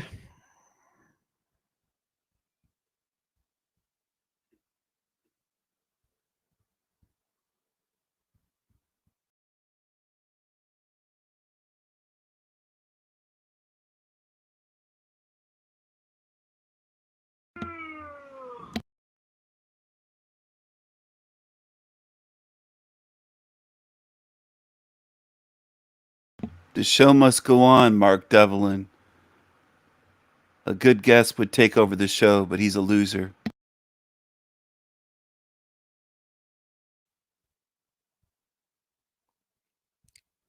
Seems I lost you.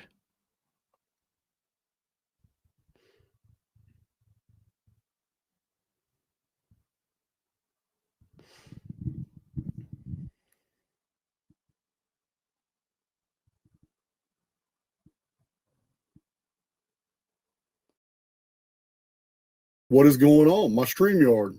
All right, guys. I don't have no idea what just happened in StreamYard, but why I can't put Mark Devlin on the screen with me at the same time is a problem. I have no idea. StreamYard just tripped out on me.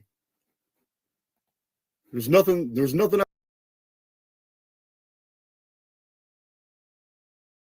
But we bring in the goodness, the good spirits bring in goodness into a dark realm. I'm going to get free from this realm. I think you're going into the recycling bin with your views.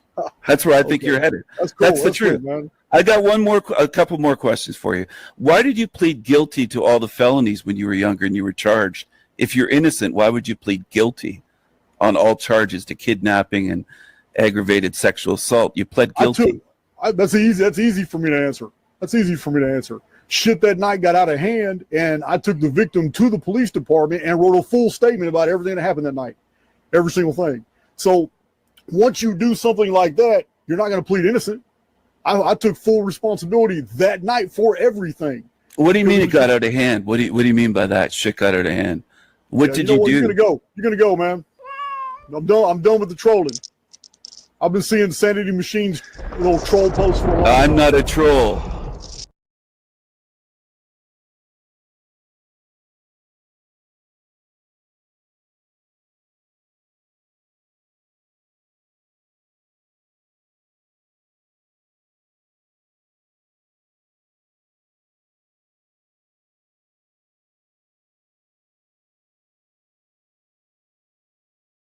I can click on that brings him on the screen with me.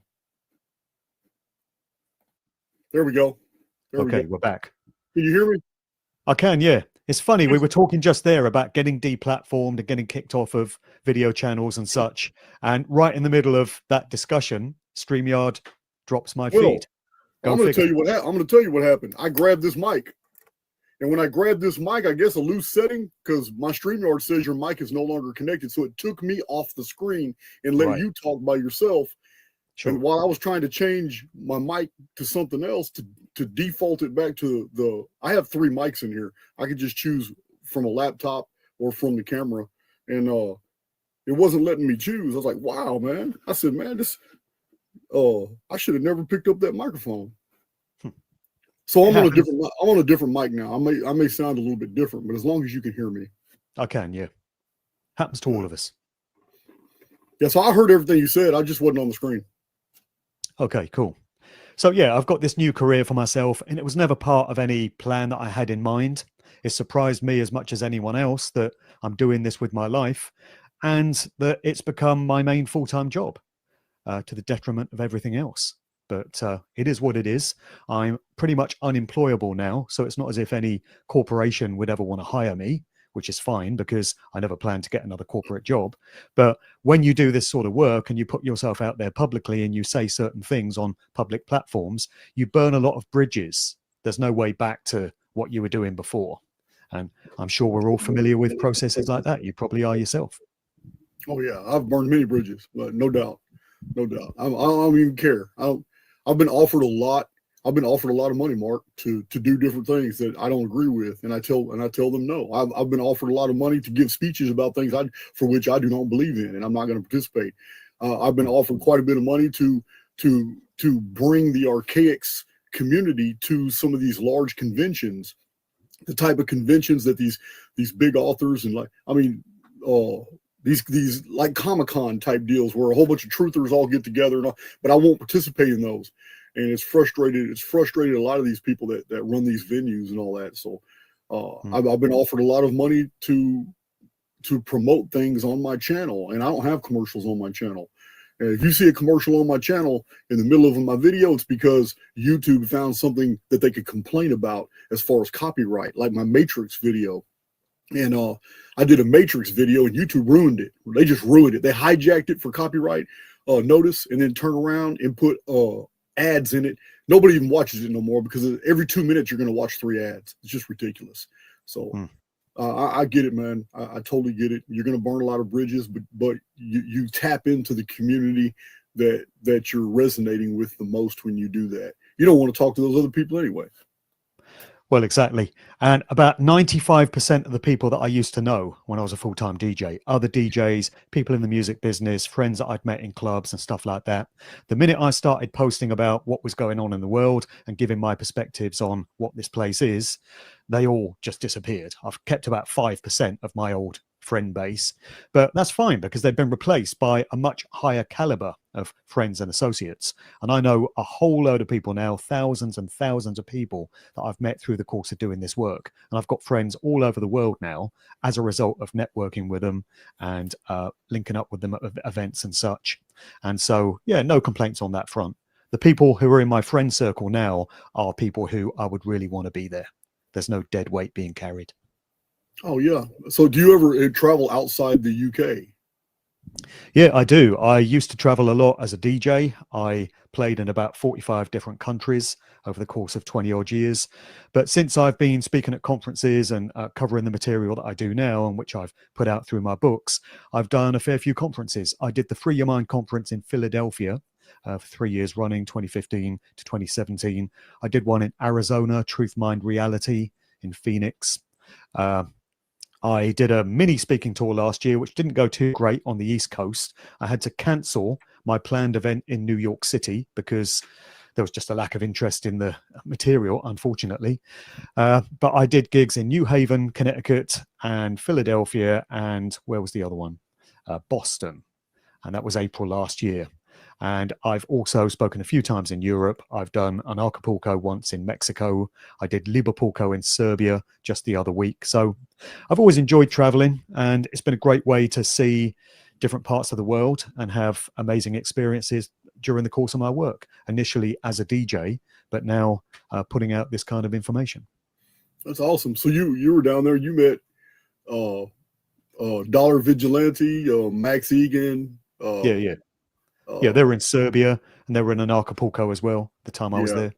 Yeah, I'm still on the fence about it. It has nothing to do with Acapulco. I've been invited twice, but it has nothing to do with the event itself. It has everything to do with me going to Mexico. Yeah, it's just not somewhat. I live in Texas, and about 20% of our population is Mexican and Hispanic.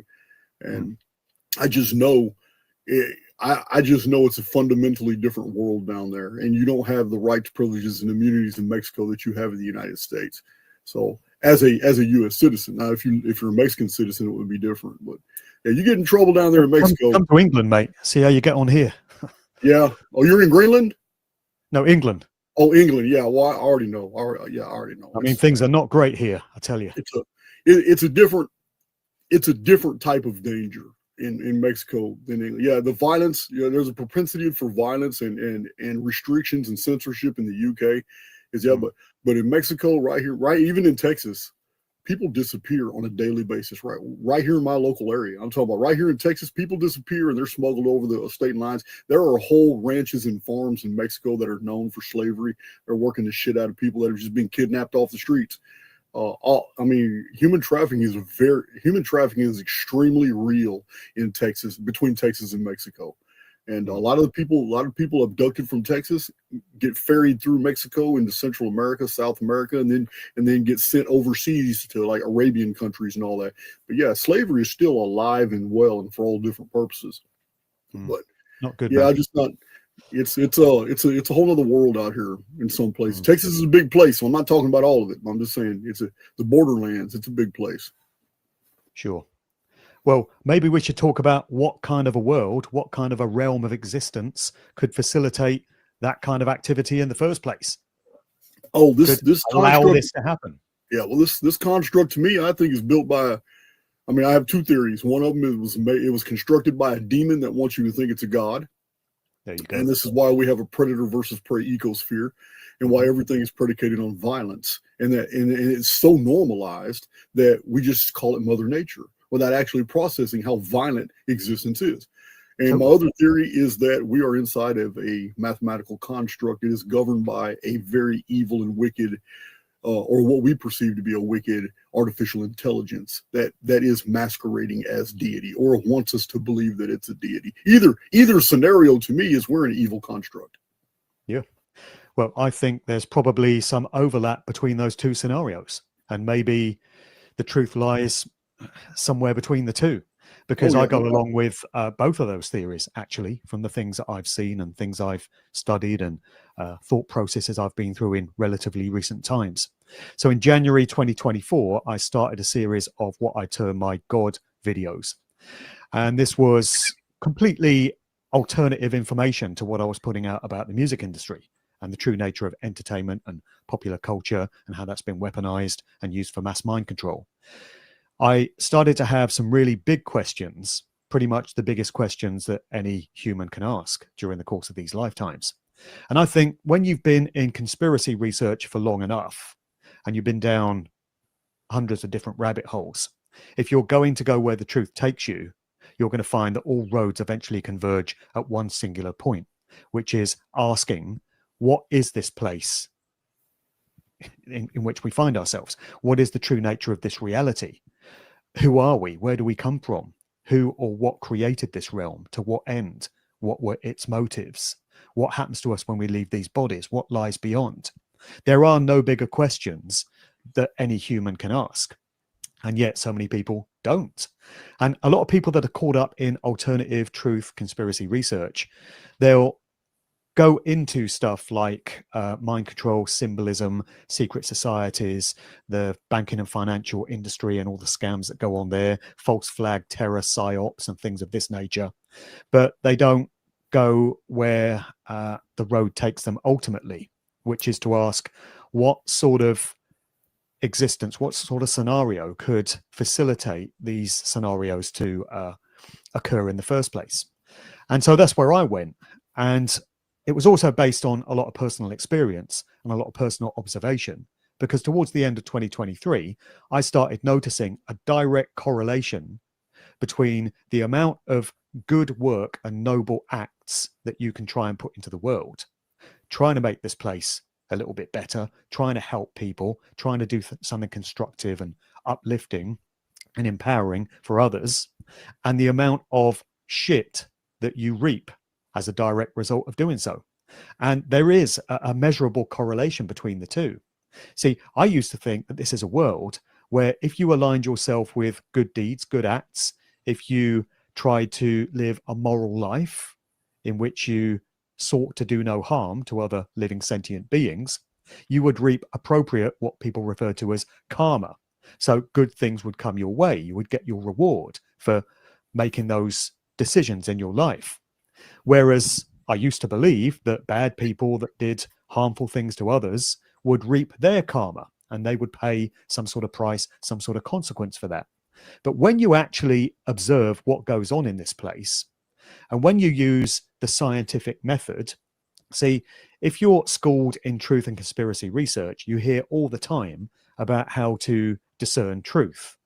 And you're taught that you employ the scientific method is something observable, testable, repeatable, and also the trivium method of truth discovery, grammar, logic, rhetoric. When you apply either of those processes to what we can see going on in this world, and you can test it out in your own life as a direct experiment, you find the opposite of the situation that I just outlined. Good people who try and help others and do no harm reap a whole load of crap and suffering and pain and hardship in their lives as a result of doing so. Whereas the bad people, the evil ones, the psychopaths, the Satanists that trample all over everybody else's rights and put great harm into the world, seem to do just fine, seem to get their rewards. You know, if we think back to the COVID situation of 5.5 years ago, how many of the instigators of that assault on everyone's rights and freedoms and a blatant psyop, the biggest psyop ever played on humanity, Still no arrest. Have spent a single day in jail? As far as I'm aware, not one of them. Yep. So from that, if we're going to be really honest about things and really mature about it, we have to conclude that karma does not work in the way that a lot of us have been trained to think it does. Consequentialism does not work in the way that a lot of us would like to prefer to think that it does. It's a devastating realization to come to, because you come to realize that this realm cannot be presided over or have been created by a benevolent, loving entity that has our best interests at heart. The alternative scenario becomes very probable, that it was created by, as you said, some sort of demonic entity, some sort of evil, malevolent being or force, and that the primary role of this earthly realm is to facilitate pain, suffering, and hardship. That's what it's here for. It's been programmed or coded, you could say, because I happen to think this is a mathematically coded reality as well. It's been set up to be that way. And from that perspective, you could say that it's working great. It's working just fine. It's delivering the results that the entity or the force that put it into place originally wanted. That's why there's always been suffering, there's always been pain, there's always been hardship, there's always been fear and trauma throughout known human history. And we never seem to go through periods where that gets alleviated. We might see minor little pockets of it here and there temporarily, but it's never lasting. And as far as we are aware, any point that we might choose to study in human history in the known timeline is going to throw up all kinds of war and famine and poverty and hardship and anguish all over the place. That is what this realm of existence was set up for. And it's not a comforting thought. It's not a welcome thought for many. It's not a discussion that many people want to have, because the implications of it are pretty dark and devastating. But as I say, if you're going to go where the evidence takes you, because it is an evidence-based conclusion to arrive at, then that is the conclusion that you have to draw, I feel. I have nothing to argue. I mean, from many different species of analysis and multiple different vantage points, I've arrived at the same conclusions. I tell my own community a lot, Mark, that the most miserable people you will ever see are those who think they're here to save the world. And this construct is not here for us to say, to save. It is working optimally. There's nothing wrong with it. It is doing exactly what is intended. This negative default based programming in the field where it makes everything like karma karma can be real. Our interpretation is wrong. And what I mean is the system that's been set up is when you try to project good out into the field, it doesn't do what you think. It's neutralized and it's reflected back on you in the personal. So you feel good and maybe some good things happened in your life, but you're not affecting the field like you think you are. But when you do harm, when you do anything in negative base emotions, the 7 deadly sins, when you're envious, when you're jealous, even murderous, this construct rewards you. And not only rewards you, but also further affects the field. You're right. It's definitely programmed to be negative. There is nothing sanctimonious, there is nothing sacred, there is nothing holy or good about the wolf rending the rabbit, about any creature having to tear apart another creature in order to maintain sustenance. That an avian would have to rob the nest of another creature to feed its own younglings, violently tearing apart a little youngling from another nest that didn't even have a chance to live yet. There's nothing good about that at all. We've just been programmed to just write it all off as Mother Nature. It's just Mother Nature. That's all. Yeah. Well, I'm so glad you pointed that out, because again, so few people want to have that kind of conversation because it's very uncomfortable. It's very unsettling. But if we look around at the so-called food chain, the so-called natural world, it's an absolute horrific bloodbath. It's full of violence and barbarism, and it's been set up to be that way. Where'd you get that from, Mark Devlin? You weren't saying that a couple years ago. You were praising God. And then I think you came across my channel, The Sanity Machine, and you had a change of heart about God, nature, the design of this realm. But Jason seems open to Mark Devlin saying this stuff, but not when I was there, of course. Isn't that interesting how that works? These demons play people like fools. They're part of a club, okay? They're part of a club, and I'm not part of it. I'm independent. I'm an outsider. I'm hated by these creatures, by all of them, not just the ones on the screen, by all of them. And you'll see what I mean one day. It's a huge pattern, though. Anybody should be able to see it at this point. All across YouTube. They're always going to viciously attack me. And there's a reason for that. Not because they're good, because they're not good. But anyway, you'll see what I mean one day. In the end, there's going to be very harsh lines drawn between good and evil. And I encourage people to choose wisely. I don't think you want to be standing with Team Evil in the end. Because I'm not going to have any mercy on these creatures. And it would not have been that difficult for the entity or the force that created this realm, call it God if you will, to have constructed things differently. I mean, even I, with my limited amount of intellect, can see how I would have done things differently. So we've got everything set into place. We've got the hills and the mountains and the valleys and the oceans and the land. Why is it necessary then for living sentient beings to need to tear each other apart in horrific ways to feed each other? Why is it even necessary for these bodies, for the bodies of these living things, and for us as humans to need sustenance in that way? If we think about the way the human body is constructed, it's built to degrade and decline and decay. Yeah. Why is it even necessary? One example, Mark. I just want to provide one example of how horrific this whole scenario is. Because this is all programming, because somebody had to knit all this into existence, everything that's in material reality was first a thought. It might not have been a human thought, but something thought something into existence for it to be coded, for it to appear in the materium, what we're experiencing now. If that's the case, then who in the hell, what kind of imagination would have ever come up with the idea of an arachnid being able to inject venom in a victim to keep the victim alive so it can be eaten alive? You know, crushed. You know, that's what spiders do. So, you know, so it's like, wow. Yeah.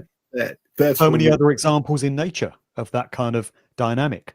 And Yeah. even just thinking about the human body, how flawed it is. It's built to decay and degrade. And, you know, if something doesn't get you along the way, some sort of disease or some sort of accident, then you're gradually going to go into decline in your older years. And you're not going to be capable of doing things that you could when you were younger. And you're literally going to be watching yourself wasting away in the mirror in front of you. So that's trauma for a start. That's psychological abuse. And just think about the digestive system that we have, the need to take in food, otherwise we perish, and then the need to pass it through waste, through disgusting, bacteria-ridden, unsanitary waste. We have to get rid of that stuff. Why was any of that necessary? I mean, I think I can see a much better way of doing things. How about having bodies that can either take in something like air, you know, prana, pure energy as sustenance, and we don't actually.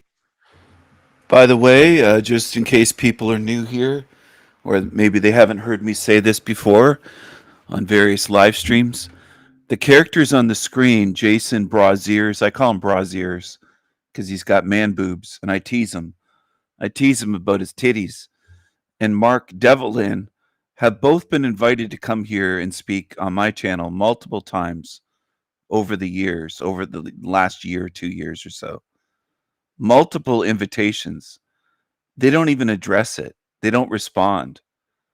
If I email them, they won't respond. Same with Eric Dubay, Howdy McCoskey. None of these creatures will even respond. Mark Passio's been invited here. You can go through my community posts on this channel and on the Sanity Machine when it's back up. They've been invited, publicly tagged and invited here to come and speak on my channel. They're not truth speakers. They're not truth seekers. They're cowards.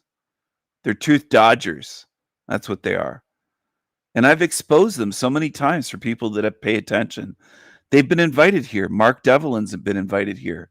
Jason's been invited here. They've all been invited here.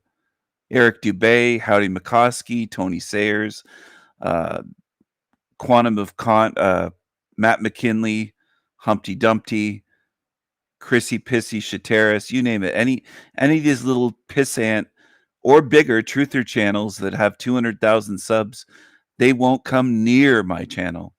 They're afraid to come on here. They're afraid. That's the reality. Because they know they'd be exposed instantly.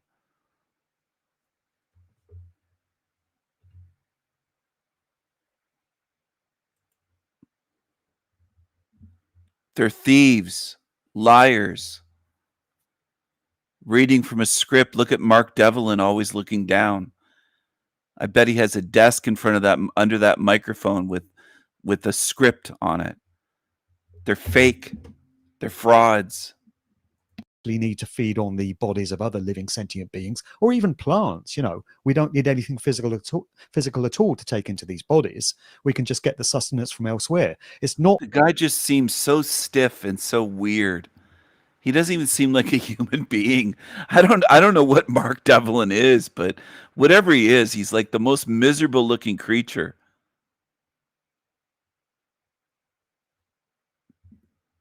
Not that difficult to see how things could have been designed so much better and so much differently. It was difficult for you to see your whole life until you found my channel, Mark Devlin, because you weren't speaking about this 4 years ago, 5, 6, 7 years ago, 10 years ago. You were just speaking about Illuminati puppet musicians. That's all you ever talked about. In fact, you denied that this is a hell realm. Do you remember your interview with Sage Aquay? You were both on board. That wasn't that long ago.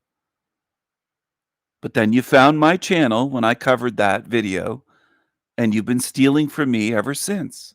You thief.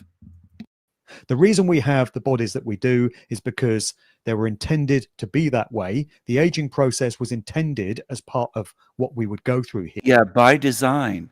You got that from me. Here, the trauma and the psychological pressure and stress and anxiety that brings was intended to be the case. We're supposed to watch our loved ones get old and waste away in front of our eyes and know that one day that's going to happen to us. And that's without factoring in all factoring in all the stuff that goes on in the so-called animal kingdom, the food chain, you know, with all its barbaric examples. So it's very easy to see how things could have been done differently. And when you mention that to a lot of people, they say, oh, you're trying to make yourself God now. You think you're better than God. No, it's just that God didn't, or whatever we want to call God, whatever name we want to put on this entity, didn't do a very good job in the first place. There are so many flaws in this system. There are so many mistakes which were made when we want to look at it from a state of higher consciousness. And it's so easy to see how all of that could have been fixed. And another thing that people say, when you try and point out that this world is predicated upon fear and pain and suffering, and it's designed to cultivate those states of emotion, they'll say, what about the beauty in nature? What about the majesty and the awe of something like a mountain range, or an ocean, or a hill, or a valley, or a forest? And yes, those things are clearly very beautiful, but nature has also been weaponized against us in the form of earthquakes, hurricanes, tidal waves, tsunamis, typhoons. These things can wreak havoc and cause violence and death and terror in large numbers of people. So nature's not entirely majestic and Keep looking down and reading. amazing. Keep looking down, Mark Devlin. He's looking down. His eyes look like they're closed, but he's actually looking down, reading from a script. And oh, it looks like he has to turn the page here. He's got to turn the page. Watch this. Just imagine that you were. I think he just flipped the page and now he's... You can't make this shit up. I mean, it's so obvious. They are thieves and liars. Absolutely. On YouTube, these demons that make money stealing other people's ideas, other people's work, other people's theories, models. They'll steal everything they can. They'll steal my artwork if they can get away with it and put it on products and sell it. They'll do anything. They copy, they mimic, they steal, they lie. And it's all for money. And it's all for an agenda as well. It's beyond just the shekels aspect of it.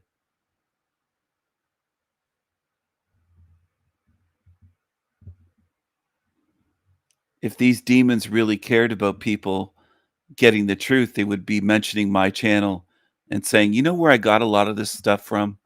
I got it from the Sanity Machine. That guy over at the Sanity Machine makes videos by the thousands about this realm. And he has for years.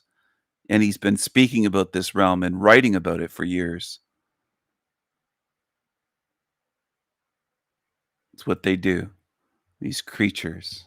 Some sort of malevolent force or entity that wanted to create a realm where souls would come in and be forced to suffer and undergo pain and trauma and fear. Keep reading, Mark. Just keep looking down, reading. You're so pathetic, Mark Devlin, and so is Jason Braziers. I lasted on his show before he kicked me off, maybe a minute or 2 minutes, maybe. But they'll do hours of these talks, 2 hours here, over 2 hours and 16 minutes with Mark Devlin. It's the way it goes because they're part of the same club. Neither of these two cowards will come on my show, no matter how many times they're invited. I even tried to offer Mark Devlin money, pay him by the hour to come on my show. He won't do it. He's so much of a coward. I said, I'll give you $50 US an hour to come on my show. 50 an hour.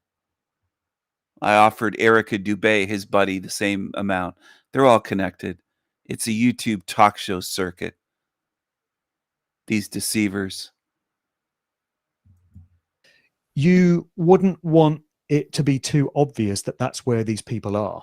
So if it was all fire and brimstone and it was, sulfur and flames and burning and scorching everywhere and people screaming out in pain, it would be pretty obvious that you... He stole that from me completely, that it would be so obvious if it was people burning alive and it was all suffering and no beauty. You just steal. You're fucking thieves. You didn't come up with any of this on your own. Any of it. You're just a thief, Mark. That's why you won't come on my show. He'll never talk to me because what's he going to do if I say, where did you get that from? Did you steal it from me? What's he going to do? He doesn't want that. He doesn't want to be confronted.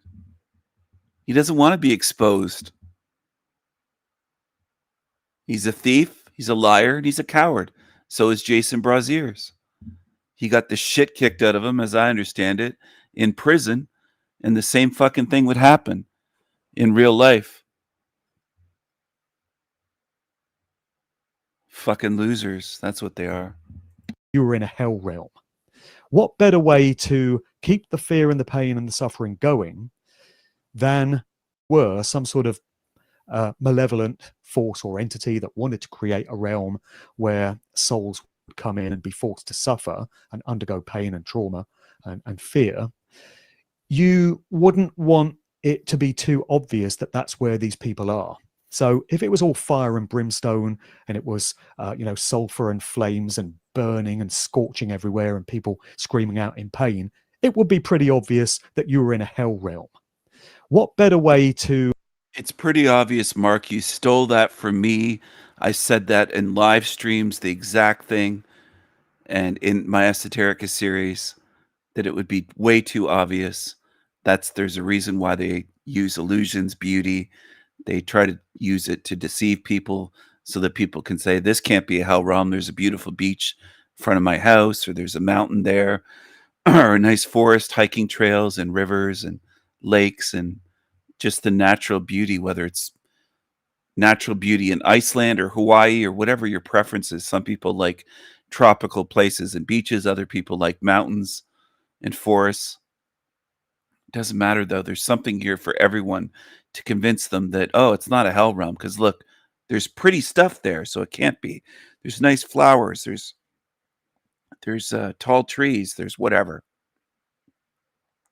Birds to watch, and bird song, and deer to watch, and all sorts of things like that.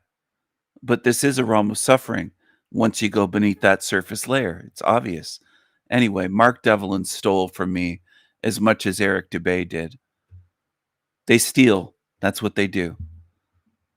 To keep the fear and the pain and the suffering going than trying to convince people that they're not in a hell realm, they're actually in a really nice world where just every now and again some really bad things happen. So if you wanted to do that, if you wanted to gaslight and deceive millions of people into thinking that this world is basically okay and, it's a nice place to live, you would want to have things like mountains and hills and valleys. Funny how Jason's sitting there listening to this, but when I said it's a hell realm, he just denied it immediately. Isn't it interesting? They want to guide the audience to Mark Devlin's channel, to Jason's channel, to Mark Passio was over there, whoever, but they don't want them coming around me. They don't want them discovering my work, because my work is authentic. It's the real deal. My work won't lead you to following demons. It won't lead you to getting recycled. It will lead you to being able to have a choice of choosing freedom. I'm not saying I can free anyone. I'm not claiming to be a savior or a messiah or a guru or anything like that. I'm not any of those things. But I try to help people become informed so that they can make that choice. And they can say, I'm going to choose freedom, or they can say, I'm going to stay here if they want to. You can choose that too. I'm not forcing anybody to leave this realm at all. But anyway, these creatures want to keep you in their little pen. And that's what they do. They keep you in their little pen. And they're disgusting. They're demonic. You'd want parts of nature to look really majestic and amazing so that people would draw the conclusion that the world is basically nice and is the... It's all written down. Did he script it before the show, or did somebody hand Mark Devlin a script? Are there script writers? See, that's the thing. I'm speculating on that. I don't know who wrote it. I know he's got a script in front of him. I know that he's reading. I can see that. He has papers down at the table underneath that microphone. But who wrote it is speculation. I don't know. I can't say Mark Devlin wrote it. Maybe Jason Braziers wrote it. Maybe Eric Dubé wrote it. Maybe somebody is writing for Mark Devlin, for Jason, for Eric Dubé, for Howdy. Maybe there is a group of writers wearing little tiny hats writing for them, if you know what I'm saying. But it is scripted. You're watching scripted shit. You're not watching just an interview or a show where it's a back and forth. You're watching something that's bloody fucking scripted, all right? Pardon my language there, but that's what it is. It's scripted as fuck.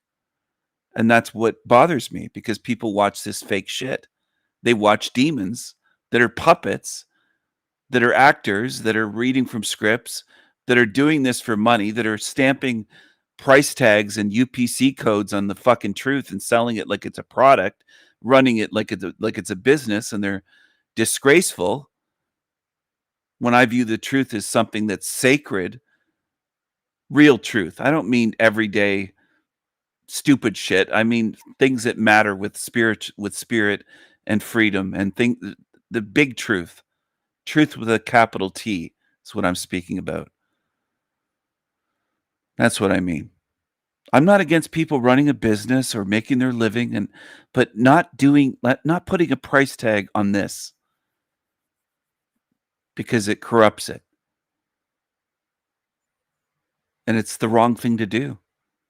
It's wrong to do that. And this should be understandable to anyone. Just like if there was a place called heaven, hypothetically, and I don't believe this, but if there was outside of this matrix, let's say, and there's a price of admission, you got to buy a ticket. Oh, you don't have enough money? You're going to hell then. Like it's ridiculous, and it ruins something that shouldn't be for sale that way. And they get money from this, and it's gross. It's just fucking gross is what it is. I'll never ask somebody for money to help them with this stuff. Never. Obviously, the construction of some loving, benevolent entity is all part of the lies and the deception that are built into this. What if I did that, and I'm not going to do that. I'm just saying hypothetically. If I made videos that were members only, I don't have a members only club, obviously. My channels are all free. But some little old lady that can barely afford to pay her rent, she might be retired, she might be 75, 80 years old, whatever, 88 years old perhaps, my age. She might be 88, and she can't afford to pay her bills. She can't afford to feed herself properly and pay for her heat in the wintertime, and she lives in a cold country, and then she really wants to watch my videos, but she can't pay the $20 a month or whatever it is. So then it's stopping her, a good being, from watching my videos just because she can't afford the price of admission, the membership. And they think nothing of this. That just really gets to me. That they restrict. They're not real truth tellers, but you get what I'm saying. They're putting a price tag saying, well, you got to pay or you don't get it. You got to pay to watch this.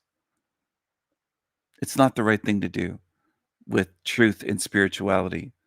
If you want to do that for some shitty drama channel or entertainment channel or whatever, or monetize and run ads, like if you want to do a channel, like a knife review channel, tons of them have ads running.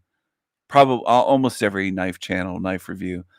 That's just an example. There's fragrance review channels. There's all kinds of channels that review all kinds of stuff. Any type of hobby you can think of. If they want to monetize that, fine. But that's different. And I view it as different than this. Realm and coded into it in my book. And it's a better way of ensuring that the non-stop supply of fear-based energy continues by... He's just reading the whole time. And on camera, like they treat this like nothing. He'll just sit there reading. The whole fucking show's scripted. It's ridiculous. They can't just have a conversation. He's got to sit there reading. They're showing people, hey, we're scripted. And their audiences love it. They don't mind at all. 13,000 views on this shit.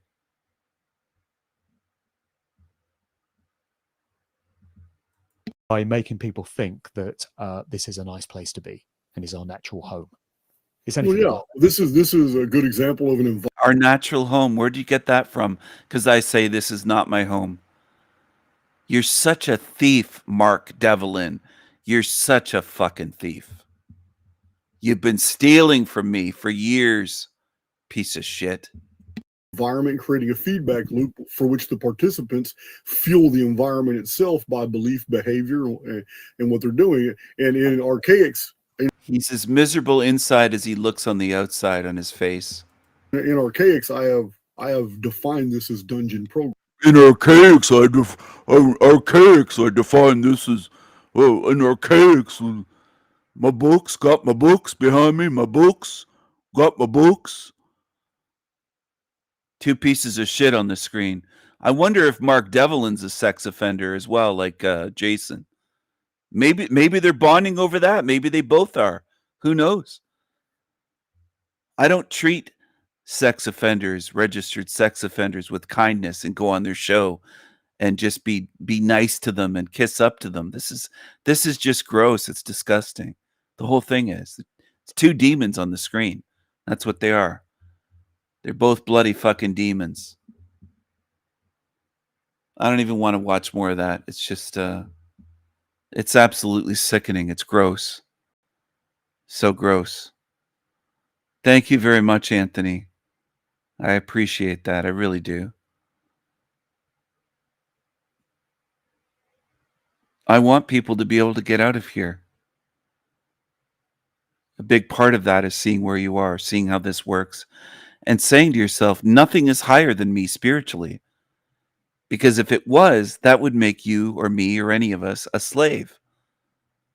By definition, if you have something higher as a master, a lord, a god, a ruler above you, an authority figure, that would mean that we're slaves. That mindset is promoted in this realm. They want humans to be enslaved mentally and spiritually, especially more so than physically, in fact. Now, are people in a sense work slaves, wage slaves? Sure, they are. Am I suggesting communism? No, of course not. Communism is completely evil. I would say it's worse than capitalism. Now, do I totally like capitalism? Do we have crony capitalism, phony capitalism? Yeah, we have phony capitalism where the banks are helped out and the money's printed and it's out of thin air. It's fiat currency, air currency, fiat, no backing. It's a rigged system. It's a casino, rigged casino. But is capitalism, let's say in its pure form, better than communism? Yeah, I would say yes. Hands down. There's no contest. Is capitalism perfect? No, of course not.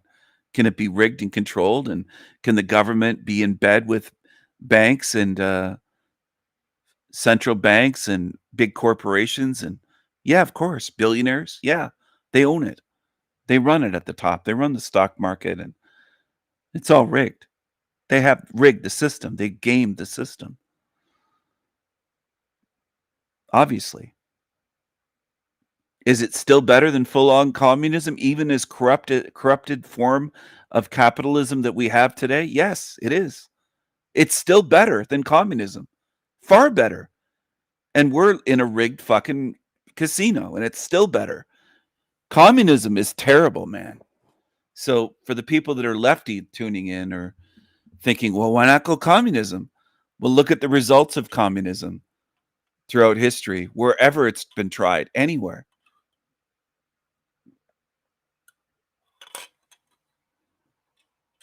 Communism takes all of the incentive away for the geniuses and the inventors and business ones that want to start a small business and build their own business. It just takes all of that away.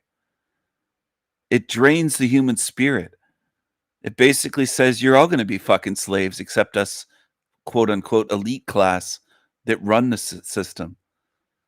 We'll be bathing in fucking gold and you peasants will be out working the fields like in China when they started communism there. It's disgusting. It's total slavery. So I'm against communism till the end. I'm against leftism. But does that mean that I'm all on board with crony capitalism and the cuck fake Republicans? No. They don't care about us. A lot of Republicans don't give a shit if our countries are ruined. They don't care. These politicians and whatever, the ones running these Republican or conservative organizations. I don't trust them. I don't trust the system at all, left or right.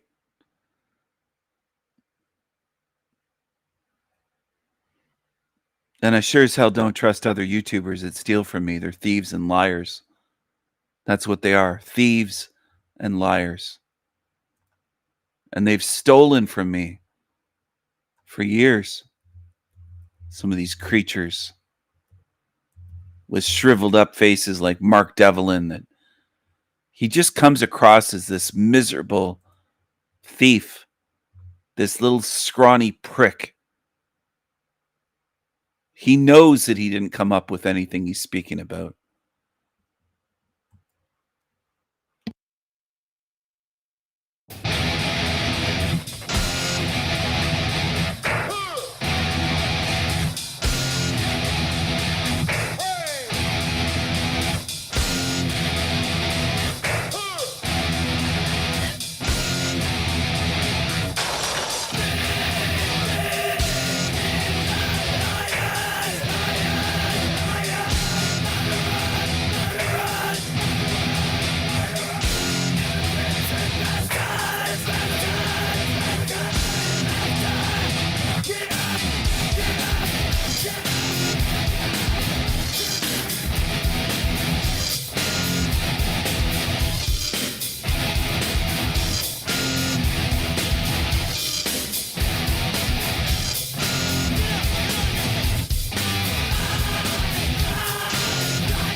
All right, everyone, thieves and liars, and that is exactly what it refers to. That type, Mark Devlin and others, Erica Dubay. There's quite a few of them. Absolute thieves. That Nick creature from Red Pill Option, or I don't know what his channel's name now. I think he changed the name. There's a bunch of them though. Absolute thieves, liars, frauds, grifters. Here he is. Look at how miserable he looks. Just a miserable twat. That's what he is. A miserable twat.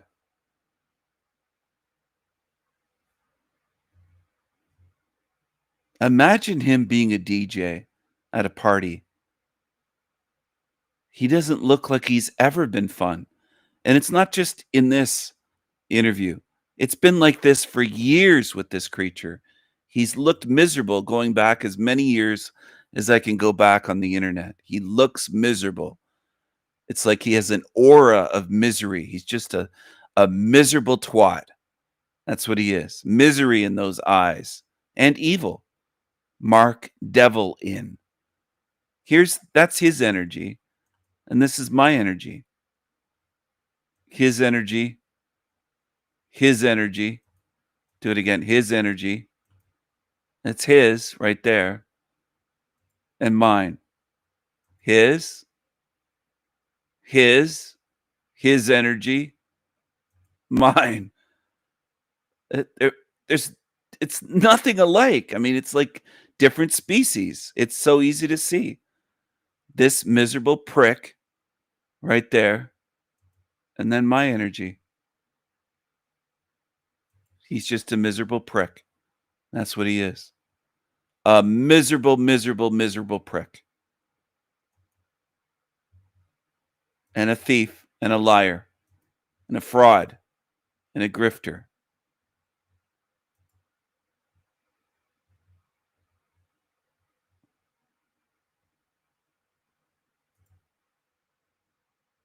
I'll fight both of these demons and millions more.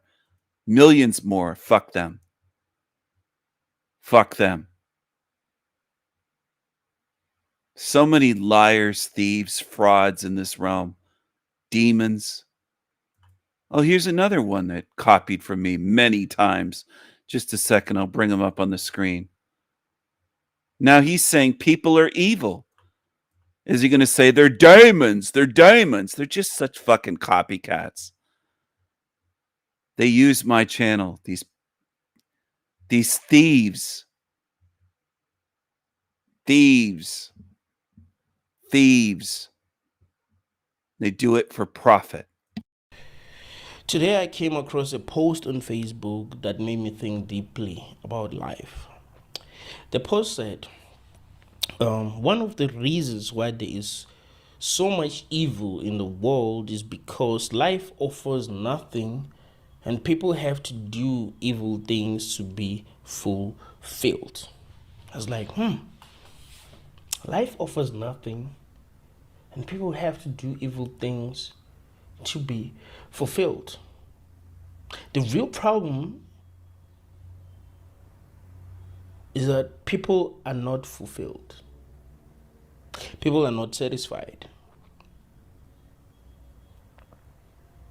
So they must do something so that they will feel fulfilled and satisfied. Unfortunately, most of the things that life requires them to do to become fulfilled and satisfied are things that are causing suffering for other people. You see the problem? The problem is that we are not naturally fulfilled. To become fulfilled, there are things that must be done. But these things cause suffering for others.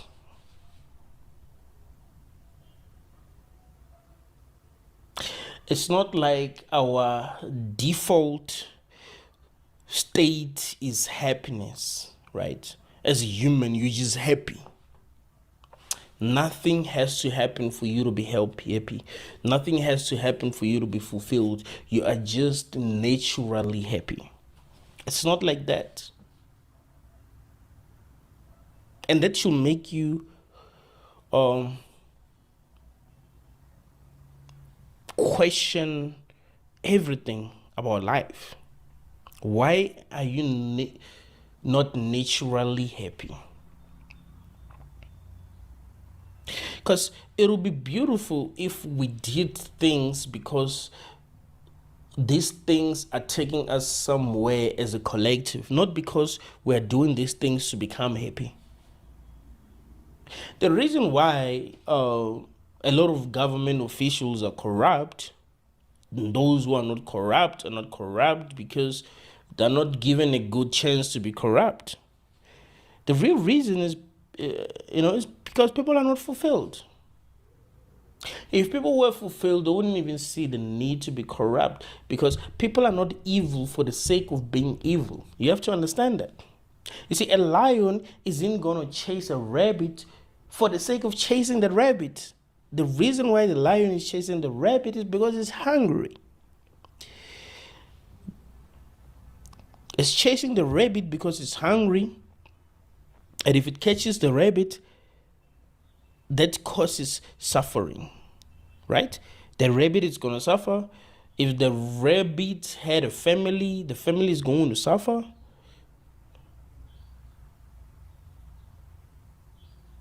People are not evil for the sake of being evil. Oh, really? This guy thinks he has it all figured out. This chubby South African thinks he has it all figured out. He doesn't miss too many meals, does he? So before you judge anyone in the world, think about what I just said. People are not evil for the sake of being evil. They're not just like evil, like I'm just gonna be this evil. It has to do with what's missing. So if they feel like they must do what they gotta do to have what they want, they will do it.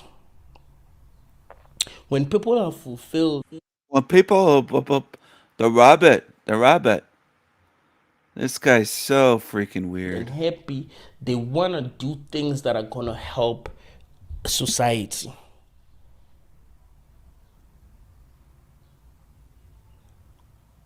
There's a reason why the people who have hurt us the most are people who have been hurt. Let's say People have been hurt. This guy's so weird.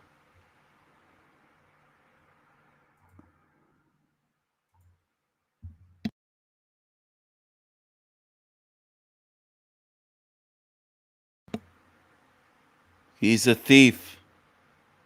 That Negro. That Negro.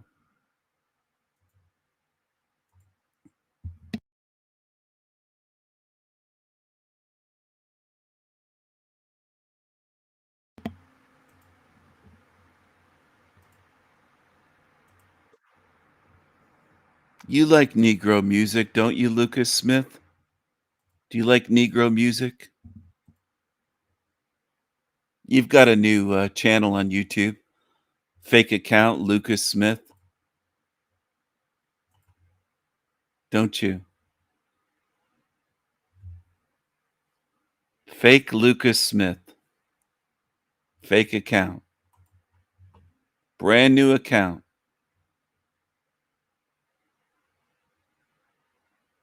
Right, Lucas?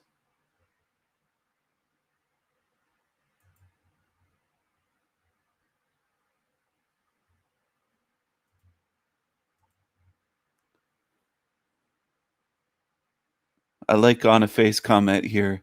You've been the king of sevens all this time? LOL. And I responded, hee, yes, blushing. He caught me. I'm the final boss at the top of the pyramid. Or in a extra large voice, I'm the final boss at the top of the pyramid. I'm the final boss. Raspy voice. Sorry. I just smoked 7 packs of cigarettes. You know, right? You know. Lucas, why is your account brand new on YouTube? Why did you just join YouTube this month? Why did you just create this account this month?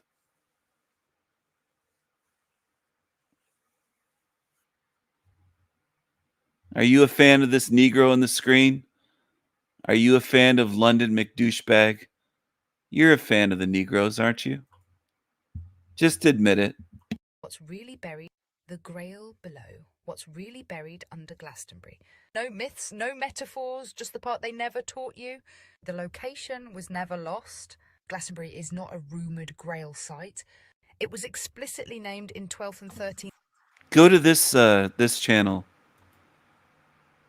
Go to this channel. Mspiracy. This is the speed.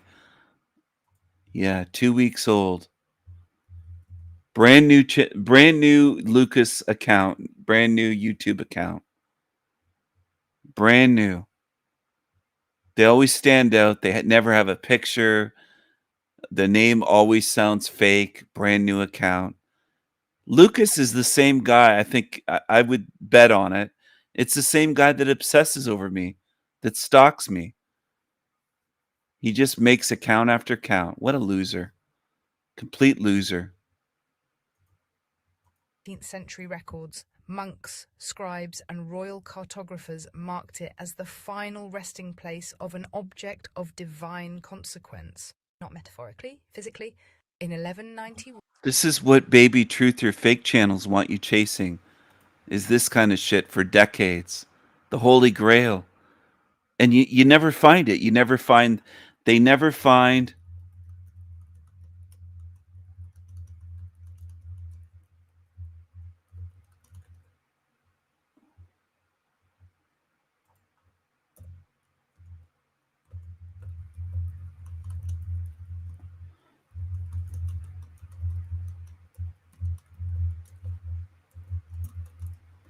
they have you on wild goose chases for life, chasing after the mysteries of Atlantis or Lemuria or the Ark of the Covenant or the Holy Grail or this or that or this or that, the crystal skulls. There's thousands of these things.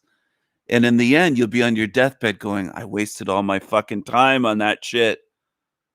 I didn't focus on getting out of here. I focused on all that shit.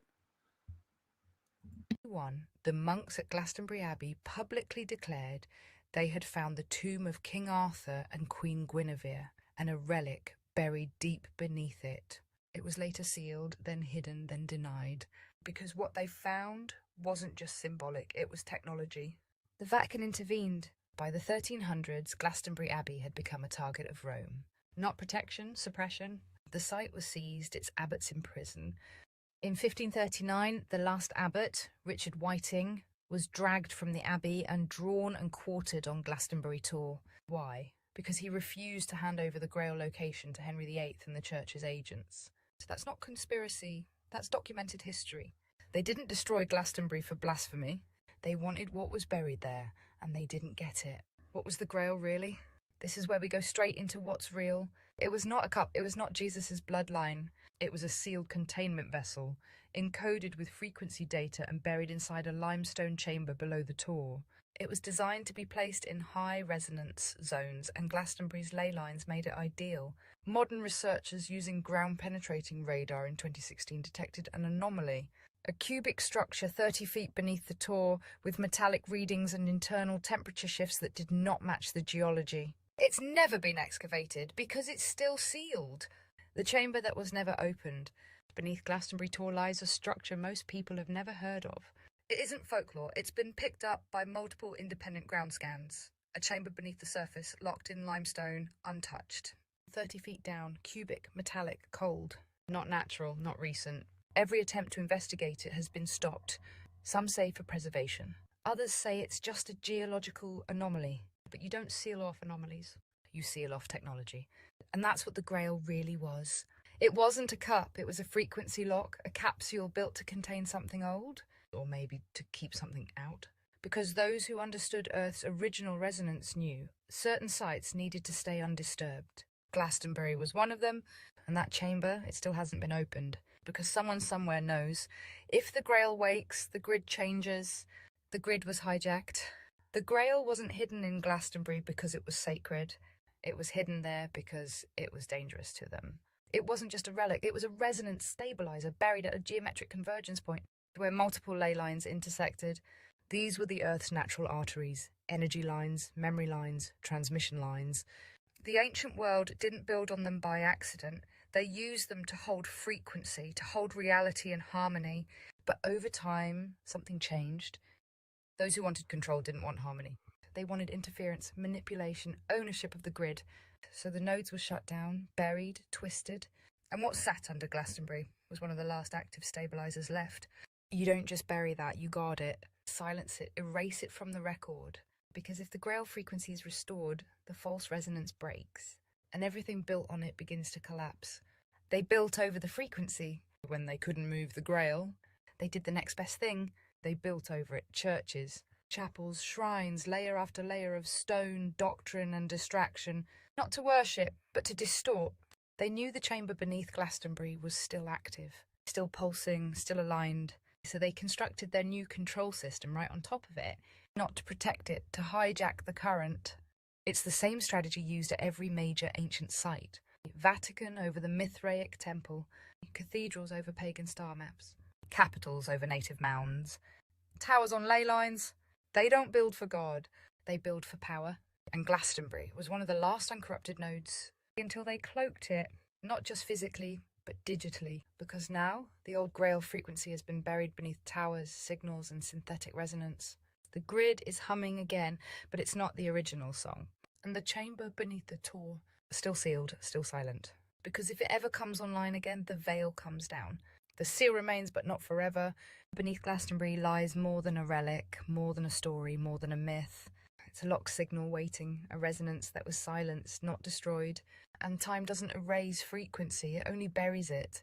The ones who placed the Grail knew it might not be found for thousands of years, but they also knew one day someone would hear the hum again, someone would remember what it meant, and someone would ask the right question. That day is here, because now the system is glitching, the old nodes are waking, and the seal is starting to crack. This is Mspiracy, and this was never about a cup, it was about a code, and you just heard it. Why the Grail was never retrieved. The sealed chamber beneath Glastonbury isn't just avoided, it's actively protected.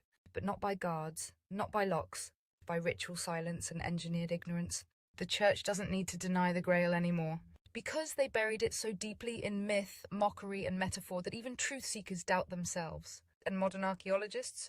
Bound by institutions that are funded by the same hands that sealed the chamber in the first place, they won't dig where they're not told. And they're not told. But here's what they won't say. Every time a proper scan is attempted near the Tor, access is mysteriously delayed or blocked.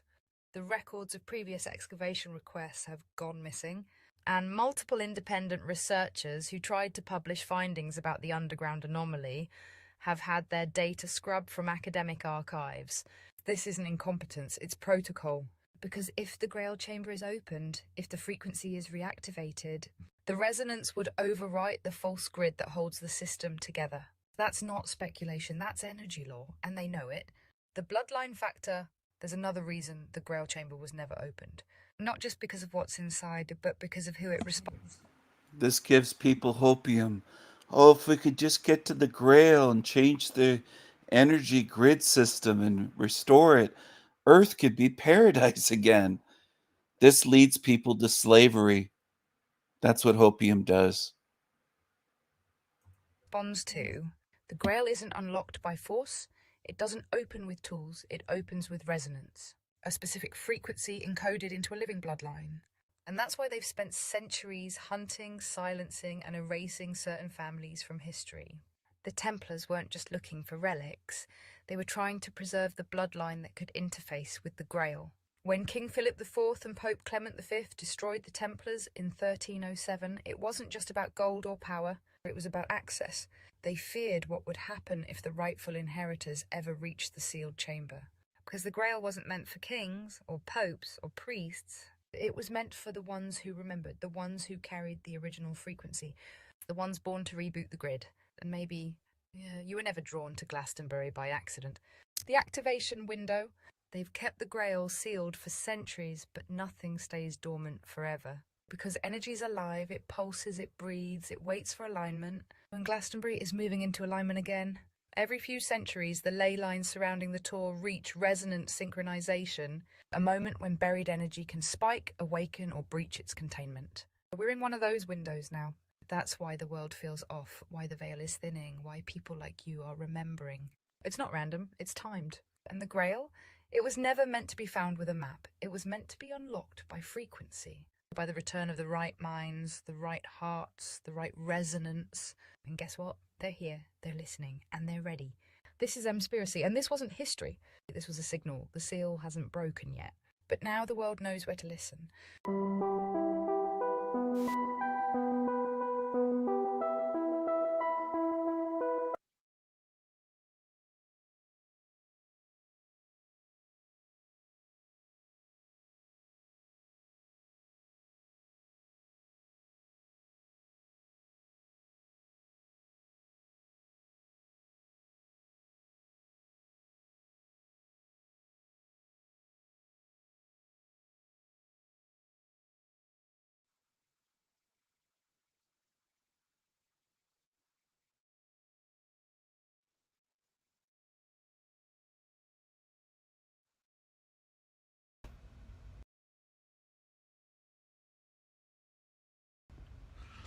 What's up, everyone?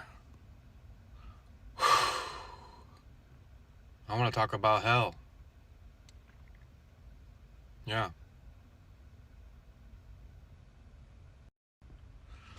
What's up, everyone? I want to talk about hell. Yeah.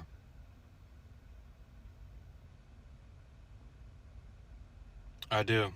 Let me drink some water and get into this.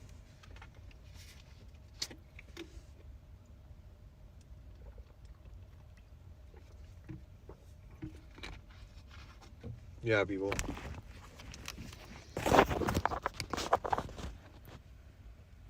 The hell I was in, and how easy it is to slip into that right now.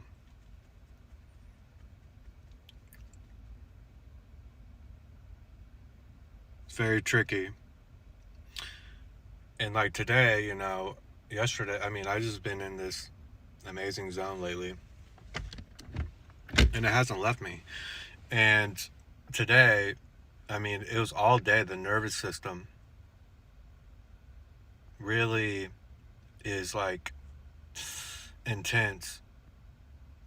These feelings, and it could be turned into so many things, right? It's like this void that you fill with an energy that you attach to. Insecurity, anger, hate, disgust. It could be a projection out there, in here, both.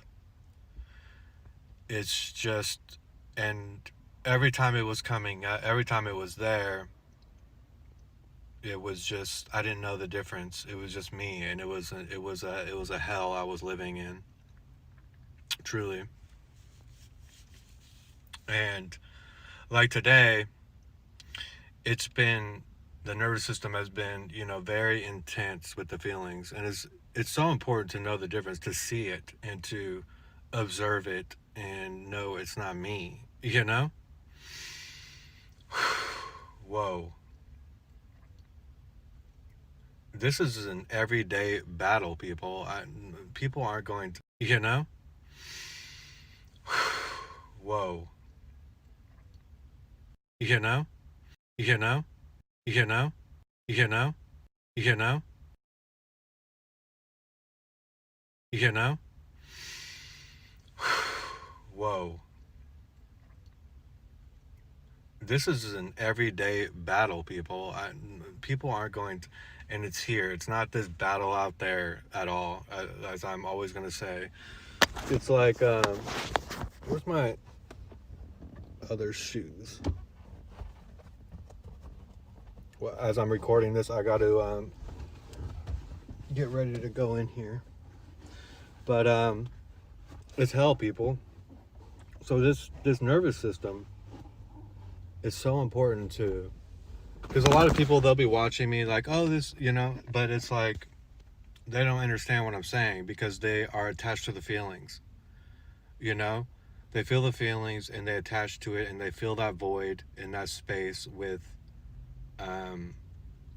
all these different things, and they become that, and it's just this endless cycle, and it's got you. And it's, but whoa, did this Ian being, this overlay I was pre-programmed with, this identity and this being that's not me, to have me do the Matrix bidding and keep me in this machine, feeding it and giving it energy, and me just, becoming this. And that's what most of us are doing. Boy, did he just fall into this every time, and it's the true hell, people. It's absolute hell, attaching to that. And everyone else that's attached to it, they want you in that hell with them, and they don't understand the beings that aren't attached to it. But the character can be tricky. It can have you in this good feeling. You know, it can have you in these different feelings, but in the character. You know, it's not about feeling good. It's about, it's not about like being in this high frequency vibe. It's about being who you are through it all, you know, and understanding the difference and like standing in this, not letting Ian come through and just feeling this and seeing it and having separation and knowing that's not me and just keeping it at bay and just like letting it, it's very deep and it's really not easy, you know, but it's not easy falling into this either and becoming these feelings. You know, why would I want to feel, why would I need to feel this way? Why would I need to attach to this? It has to be a overlay program. You know, there's no ifs, ands, or buts about it. This is how they get us, people. This is how they got us the entire time. And it's hell. It is absolute hell that they want us in, and they want us to consent and put ourselves there.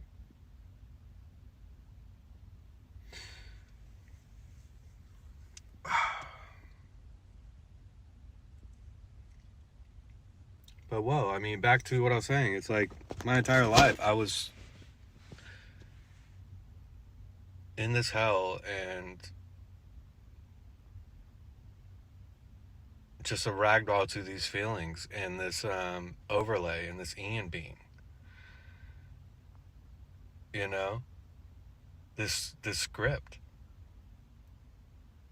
And it was all about taking responsibility, not just like, oh, I'm in hell and complaining all day and talking about it. It was like, no, I'm going to find myself here and now. I'm going to be that, and I'm going to purge all that is not me. And I'm going to recognize all that is not me that comes up and deal with it, you know? And it was very difficult in the beginning. It's getting easier, but it's very difficult to fall back down and let Ian come through, or let these feelings come through and attach to them after being like just in my true energy field, and then falling to that. It was very hard to accept, like, wow, I fell again. You know, I did it again. And just having humility and being honest and saying, you know what, that wasn't me, that was Ian coming through, wasn't it? It's very important to admit what's happening and don't run away from it and don't hide and be afraid. This is an every moment thing, people. And boy, were we tricked to believe in these stories. I mean, there is no story to fall for. There is no story to believe in. Not even my own stories. None of it matters anymore. None of it is valid. None of it has any value in this moment now at all. And walking in that, it's like that is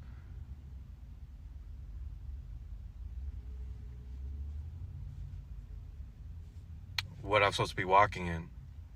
That is freedom. You know, that is true freedom. To take responsibility and know what's happened isn't my fault. Things that I couldn't control, things that were out of my hands, or I just take responsibility for all of it, and just because I'm responsible for this now moment, and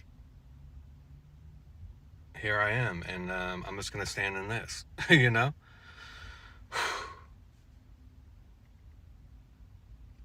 So I don't know what else to say about it.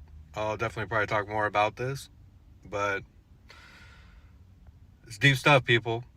It's very important. I mean, there's nothing more important to be doing here, you know, out there. There's nothing out there to be dealing with except for this.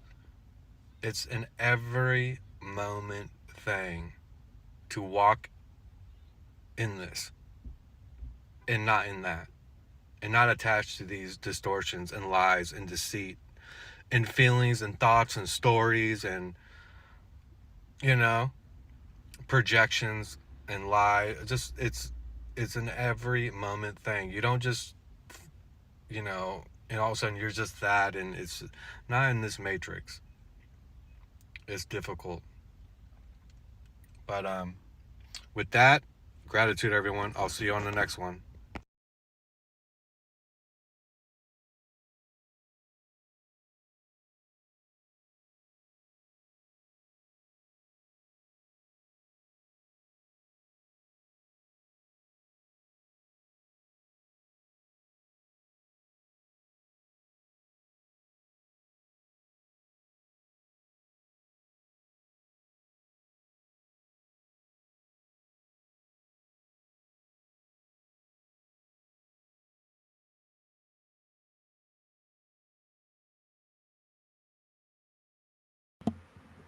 Hey, everyone. Hello, hello, hello. I posted some videos earlier, 21 hours ago. I posted this Esoterica series video, Evil Muddies the Waters. It's well worth watching. They make it into a business. This video here, 174 views, 31 likes.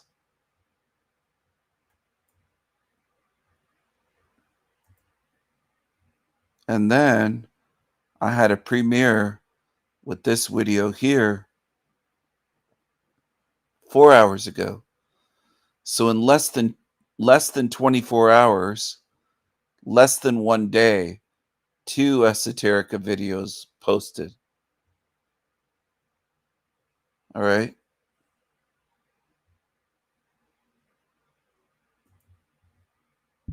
That's, you know, you know, you know. Hello, hello. Isn't that gorgeous? Look at the ocean. Look at that sailboat. You can see sunlight glistening on the waves. So beautiful, as Ian would say. So beautiful. Look at that. Mother Nature, the ocean. That might be off the coast of California, near Catalina Island or something. Beautiful. So beautiful, man. The earth is so beautiful. They call it Mother Earth. A lot of humans call it Mother Earth. They personify the earth. They make it into something intimate. Like it gave birth to you. Like you came out of the earth. Like this is your home. And Mother Earth is your parent. She's your mother. Where's this forest? Is this redwood trees in California, perhaps? Maybe. But there's a lot of beautiful forests here on Earth. So beautiful. So beautiful. Don't you see the beauty, man or lady? Don't you see the beauty? It isn't difficult to see the beauty. That's what's funny to me about these people that believe themselves to be so wise and so aware and so profound and deep. Don't you see the beauty, man? Don't you see the beauty? As though we've never been out of our homes. They just make all these stupid assumptions. It's ridiculous. Maybe they were sheltered their whole life. I wasn't. I grew up spending many summers, many hours in nature, many winters out in nature, on frozen rivers, in forests, cross-country skiing, snowmobiling, skating on the ice, skating on the river, boating, swimming, hiking, doing all sorts of things. It's okay. You don't have to understand. That's part of the beauty of this realm. You don't have to understand anything. You can be lazy and just go right into the recycling bin. That's the default mode for the lazy. That's where they end up. Don't you see the beauty of Mother Earth, Mother Nature? Is Earth really your mother? Do you consider the Earth to be your mother? What would that make you then? If that were true, let's do a thought experiment here while we look at this gorgeous tall waterfall. Where is that? Is that in South America? Is that in Africa somewhere? I'm not sure. I don't know. AI came up with that. Fake AI. I spent a lot of time making these images. It's okay, though. I'm trying to show you something. Oh, look at how colorful that is. Coral reef. It's so peaceful and beautiful. If you go snorkeling or some of these places, go scuba diving, go down there. Look at the tropical fish and the colors. The colors, man, it's so beautiful. You know, a lot of those little fish get eaten. That's how they end up dying. Eaten alive. Eaten alive. Eaten alive. Eaten alive. I'm doing the reverse of the mumblers that don't enunciate on here. On purpose. Tongue in cheek. I know what I'm doing. Some people don't catch what I'm doing. Most people don't know what I'm doing. And that also shows me something about where I am, what this realm is. Everything you do and don't do, your behavior shows me something. Look at this shark coming along. Well, he's hungry. He wants to eat some of those yummy, colorful treats, those fish that he views as a treat. Eaten alive. Eaten alive. Well, that's the design. It's Mother Nature. She's caring. She loves you. Mother Nature loves you so much that she wants to devour you. Maybe you'll understand more by the end of this video. Maybe not, though. I don't know for sure. It's possible that you won't. Orcas, killer whales as they're known. You know, these can take down a shark. There's even been footage of a killer whale taking down a great white shark. Killer whales are very fierce. Beautiful. Just beautiful. I'm not blaming them. I'm not saying they're evil, but they're part of nature. Don't you see the beauty of the bloodbath of nature, where everything's eating everything else? Because Mother Nature cares about you. She nurtures you, right? That's the perception. That's the programming that you can hang on to. A lot of you will throw up your hands and say, Stephen, I was programmed. Great, great. I know everyone in this realm was. You're not teaching me something new here. He's a big blue whale. It's okay. You can use that excuse forever and go right into the recycling bin, because that's where it gets you. Make a million excuses. Write them all down on little tiny pieces of paper and collect your excuses and see how many you have. I have a feeling, I suspect some of you have a lot. You want to make excuses why you are this way, and excuses for the realm and why it's so brutal. You'll say it's beautiful. You'll ignore the brutality. Oh, this is Hawaii, I think. Looks like a Hawaiian island maybe, or some tropical island. Beautiful, just beautiful. Gorgeous, breathtaking. It's stunning. I can just keep heaping praise on compliments. Oh, man, it's lovely. Look at the water. Oh, how peaceful. Not a human in sight. Nobody yelling. Nobody banging on things. No car horns honking or car alarms. It's wonderful. It's wonderful. Are there any mosquitoes there? Is there anything there that will eat you? Without, far away from human beings, far away from civilization. Let's say this isn't Hawaii. Let's say it's some undiscovered island. Oh no. This is a slum, a shanty town. Where is that? In Africa? Maybe Liberia? Or the Congo? Where is that? Looks awful. Is that in Nigeria? Sudan? Where is that? Terrible.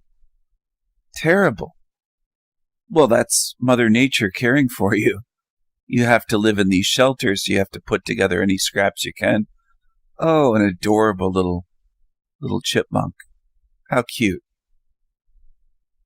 What is he watching for? What is he looking out for? Perhaps hawks? Birds of prey? He doesn't want to get swept up and eaten, does he? He has to be on guard. He has to be on the lookout. He can't just let his guard down and relax, because there are things out there that want to eat him. Even domestic animals will kill the chipmunk. Oh, look at these poor deer here. There's a forest fire.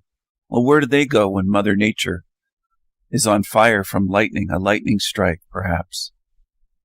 What's going on? Where do they go? They're in fear, panic. Isn't Mother Nature nurturing, though? Doesn't Mother Nature care about you? Mother Earth? Doesn't it care about the wild animals? Where do the deer run? Where do they go when everything's on fire? Have you ever thought of that? Where do the animals go when Mother Earth decides it's time to burn?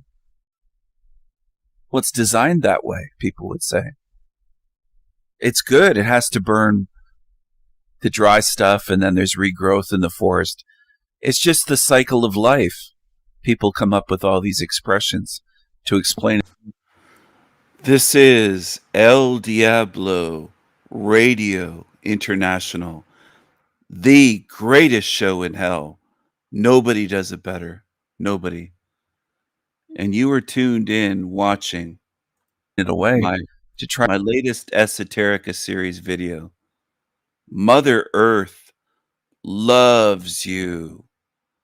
Mother Earth loves you. That's what you're taught. Try to explain away the terror of a koala bear in a forest fire. When Australia was on fire, or parts of it were on fire, and they're clinging to trees going higher up, and they don't want to be burned alive or suffocate from the smoke. Well, that's Mother Nature. Isn't Mother Nature caring? People love to say that word as though it means something great. Nature, nature. They love nature, but they really don't see nature, do they? They're thinking of nature in a little Disney cartoonish way, Disneyland or Disney World. And it really isn't that way. If you start looking and you start thinking, which I know is impossible for most humans, they're either too lazy, or they're not curious, or they're fearful, or they're dishonest, or they're demonic. There's always some reason why they don't look at things the way they actually are and face the truth of this realm and the design of this realm. They don't want to look at the design of this realm. All right, everyone.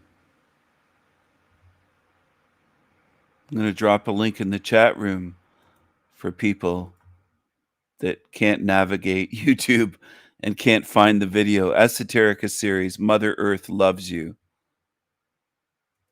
I recommend my whole Esoterica series. I recommend that people watch every video in that series. Every video. Does it make me a cent? No, it doesn't. It will help you. I don't profit. For the people that are still confused here, my channels are not monetized, no ads, no money, and no donations accepted. Whether I get one view on a Esoterica video or reach 1 million people, I don't make a cent. I'm not doing this for money. I don't want your money. I don't need your money. It's not about money. It's about something else.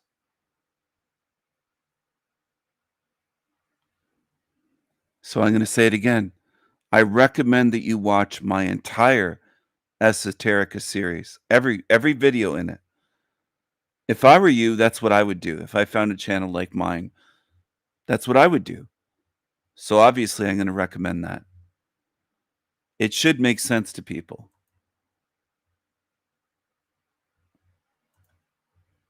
And if you don't want to watch, why are you here then? Just hate watching? Why would someone be here in my live stream if you don't watch my Esoterica series? Why would you be here? Are you lazy? Are you looking for drama?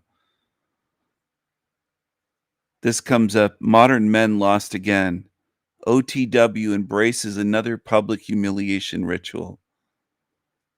I guess that's a picture of OTW. His teeth are looking better in that one than they usually do. His teeth are looking better than usual in that picture. What happened?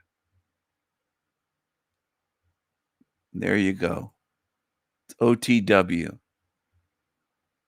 A guy that tried to make fun of me for Bextra Large was my first interaction when he sent dozens of people to my channel to mess with me. He started shit with me, and I haven't forgotten that. He hasn't changed since then. That was about 2 years ago. He's still a piece of shit to this day, and he'll never change. None of them will. They are what they are. And that's part of my teaching. They are what they are.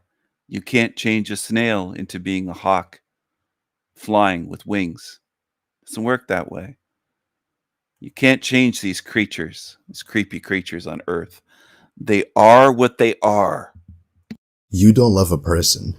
You love a product. After finding out the truth, I cannot go back to dating. I cannot. This guy's incel video. Love is a scam. He thinks in his 20s he has it all figured out. I think he's 23 or 24 years old. He believes that he has it all figured out. It's amazing. And hundreds of incels like his videos. This is the shit people watch. I do not believe in the concept of a soulmate. The love a human being has for another, it's pretty much impossible for them to love the full package. What you love is a product, and more specifically, fragments of the package. Think about reasons why you might have a crush on someone or someone in the past that you had a crush on. You might say, oh, I like their personality. I like their demeanor. I like their mannerisms. I like their appearance. But you don't get the full package. And even if you get into a relationship, you still will never get the full package. That's how it works. This is the reason why conflict arises. If both people involved could get the full package, then they know the ins and outs of that other person. They would know about their hidden wiring that they don't really show to others, or even things that they simply cannot show to others. And in that case, whether or not they'd be still in a relationship, who knows? If they choose to be in a relationship, great, I guess. But my point is, getting to that stage where you get the full package, it's not possible. It's not possible to know the ins and outs of a human being. You might claim to love their personality, but how do you even know that's how they're really like? You don't. The way people are, just their mannerisms, the way they speak, the way they act, it can be dependent based on who they're talking to.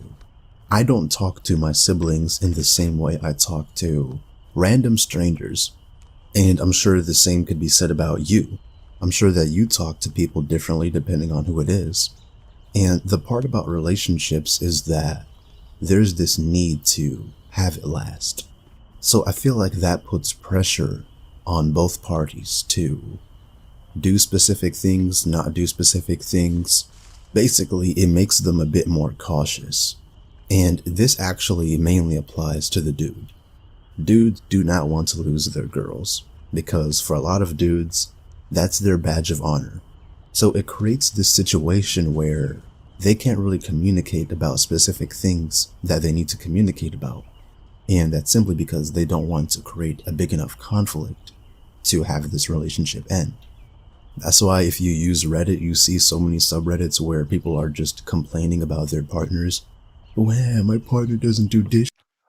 I'm gonna sing a little song here. It's not mean, everyone. It's all in good fun, but he's a nig cell. He's a nig cell. A bloody nig cell. He's a nig cell. He's a nig cell. He's a nig cell. A bloody nig cell. Dishes. Well, my partner did this. Well, I don't know if my It's all in good fun, YouTube. It's all in good fun. partner's cheating or not. And then people might be like, well, that's what communication is for. But you can't just solve things even if you communicate. Because maybe if you do communicate, That was playing on that old Dennis Leary. I think it was I'm an asshole. Remember that song in the 80s or maybe early 90s? I'm an asshole. He's a nig cell. He's a nig cell. His videos are blurry. The guy's just creepy as fuck. And unfortunately, a lot of young men are in the comments there, as usual, commenting away. Oh my goodness, Benton's over there in his comments. There's Benton. There's Benton. That's Benton. Oh man, look at that. Benton's over there saying this world has no idea what love actually is. Oh man, right there. Familiar face. It's incredible.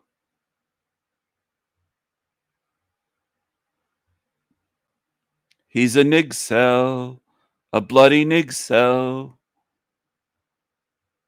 Does anyone remember that Dennis Leary asshole song where he was tossing out the McDonald's styrofoam containers? That's the part of the video I remember. And if I'm not mistaken, some of it was like singing, but other part was him angrily ranting about shit.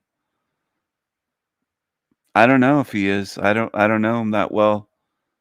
But the guy that runs that channel is definitely an incel. Or a nig cell. A nig cell. He's a nig cell. A bloody nig cell. I wonder if anyone's ever used that term before, if I coined that one.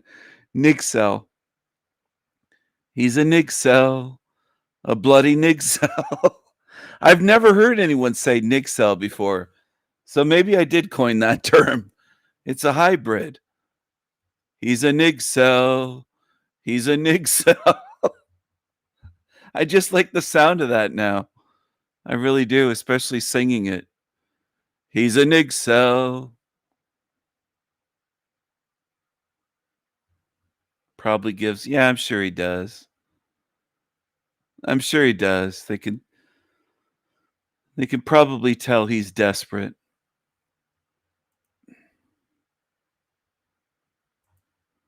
I stumble upon so much weird shit that YouTube recommends to me.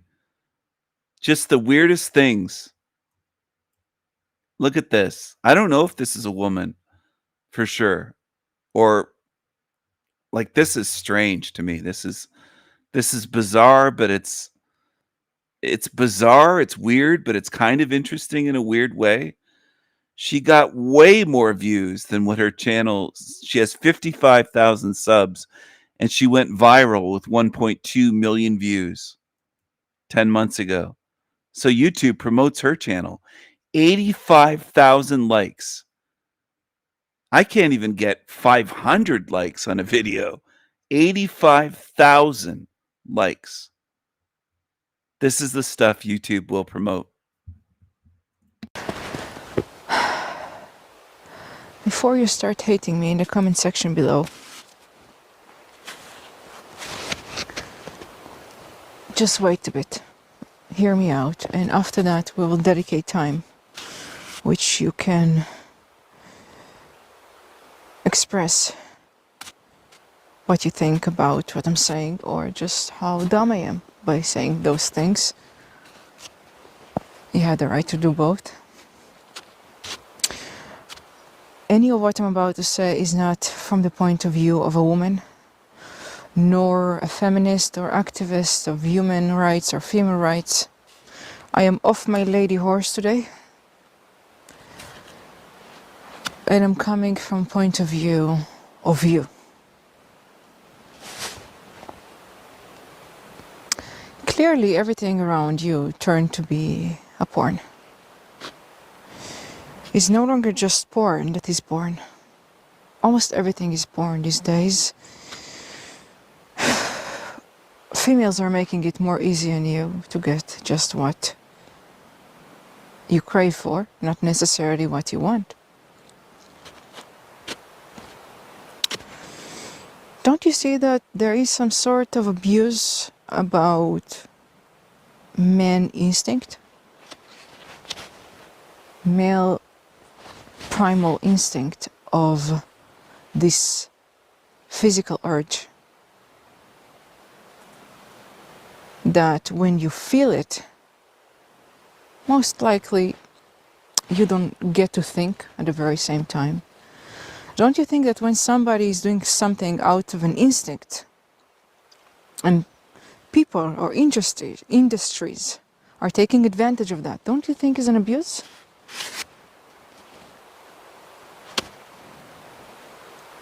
These days is the easiest you've ever got to see a pussy.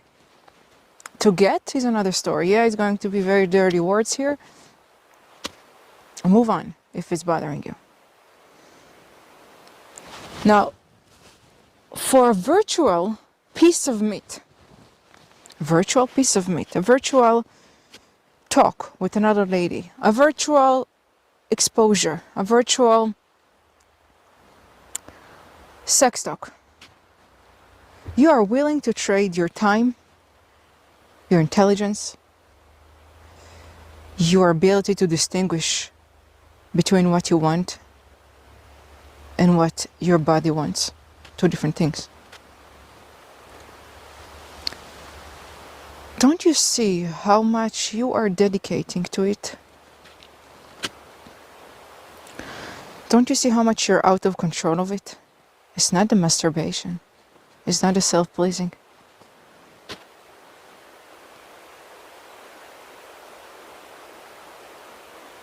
Because I am not a man, I'm not able to tell things which I'm not experiencing.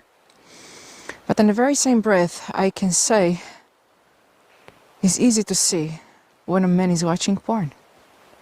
When I'm saying watching porn, I don't mean the man who is watching porn for 5 minutes. You know what? No, I'm including all of it.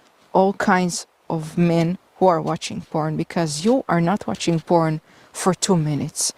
You are watching porn because you need to release yourself and you are no longer able to do it without it.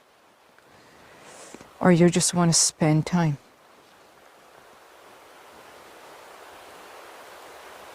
Don't you see that your choice has been taken away from you? And you're just falling for it each time. You're not even having a moment of a decision. You just do it. If you're alone at home, you're doing it. If you have free time and you don't have nothing to do, or at least you don't want to do the things that you need to do, you're doing it. So you're trading your life. You're trading your time, the most precious thing you have, for a virtual pussy. That's the most men you can be. Yeah, I touched that. I said it. Is the most men you'll ever be to get so many girls at once, and none of these girls are actually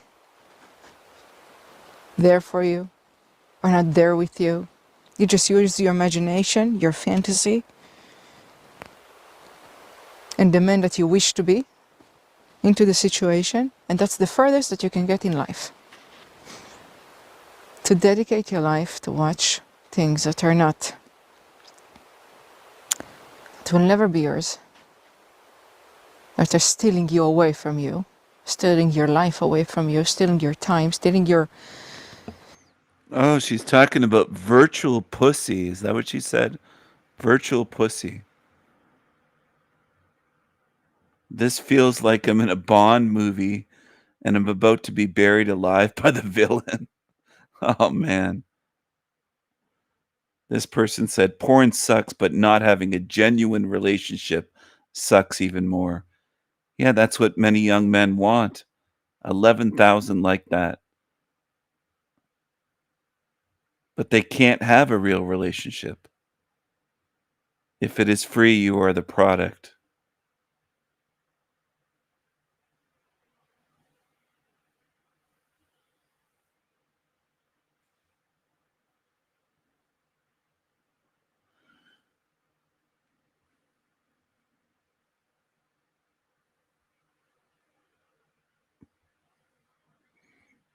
This person said, I think it's kind of pointless warning people that, quote, you will end up with nothing when having nothing is what drove them to it in the first place.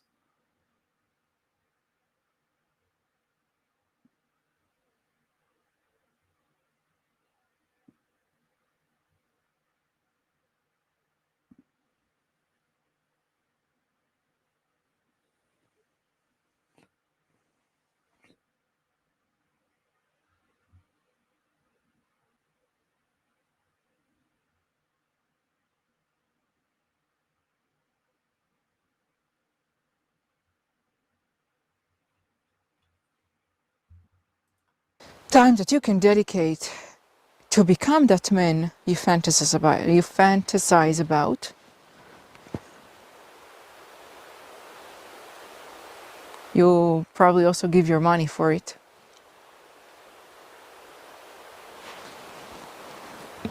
Maybe they don't give their money for it. Maybe there's enough free porn to last them 1,000 lifetimes here. Maybe they aren't even fantasizing about pussy. Maybe they're fantasizing about some chick giving them a BJ or something. How do you know what they're fantasizing about?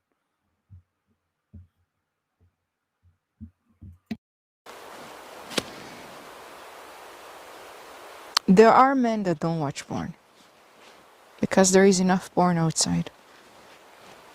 And if you have a good mind, there is enough porn inside your head. You can have it all in your head.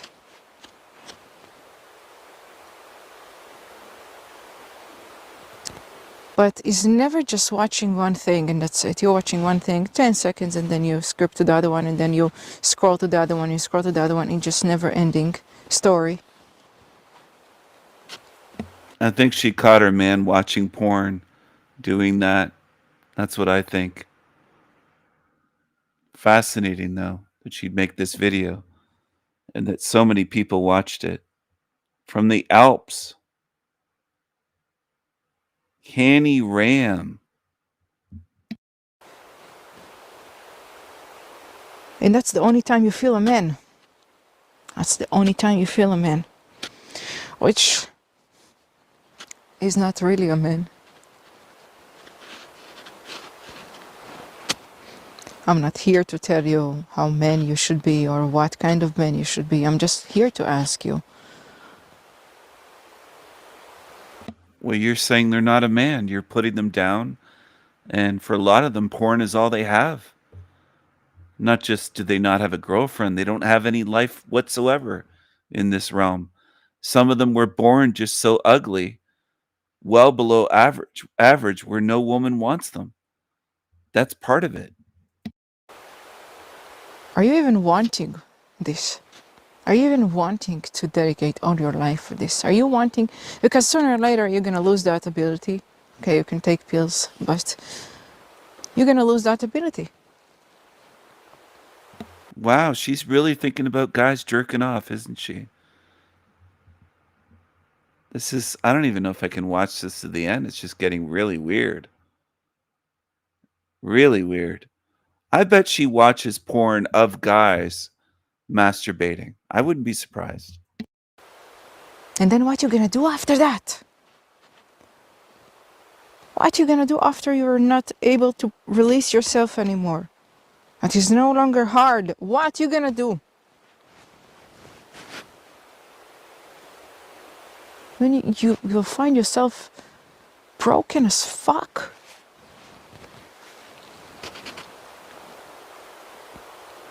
Probably with less time that you ever wanted. Probably with less money. Probably with less patience, with less knowing of Probably. She's coming across like a feminist. yourself because all the time you just run away. And instead of becoming the man, you fake the man that you wanted to be. You went to the fast solution of just living in a fantasy where you don't even realize. If right now you stop watching, and I'm asking you, what did you watch? You're not going to be able to tell me.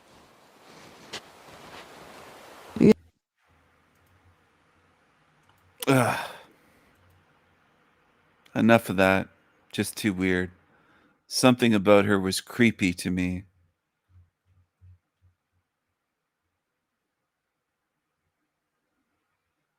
Her looks, her voice, the way she was coming across. And I think she wants to control men's sexuality, which is also creepy, the way feminists think they can do that.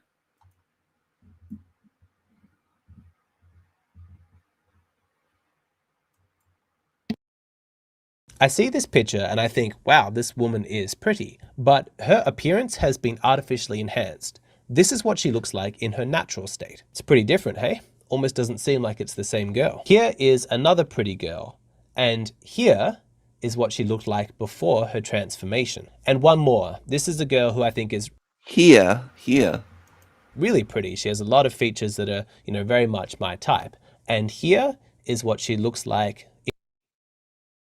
Oh, damn. Damn, she doesn't. Wow. That's a big difference there. In her natural state. Now, before anybody says that it's rude of me to be shocked at how big these transformations are, or say that I'm trying to paint women as ugly, or say that they're lying about their appearance, let me say clearly, no, that is absolutely not what I'm doing. But there is nothing wrong with being shocked at how different the women look with the makeup. That is actually literally the point of these videos. You're meant to be surprised. I took these photos from a blog that was written last month that literally has the title 30 Incredible Before and After Makeup Transformations. And the captions for the photo was Amazing Natural Makeup Transformations. During the next part of the video, I'm going to have more photos appear on the side. And if while you're looking at these makeup transformations, you are shocked at how different they look, please understand that is the exact point. You're meant to be shocked. That's why the blog post was written. Now, I once overheard a conversation between women that I thought was really, really insightful. They were talking about how some men claim to prefer women not wear makeup, but in truth, men only prefer a woman doesn't wear makeup if she's naturally beautiful. If a woman is a bit plain, or she has bad skin, or she has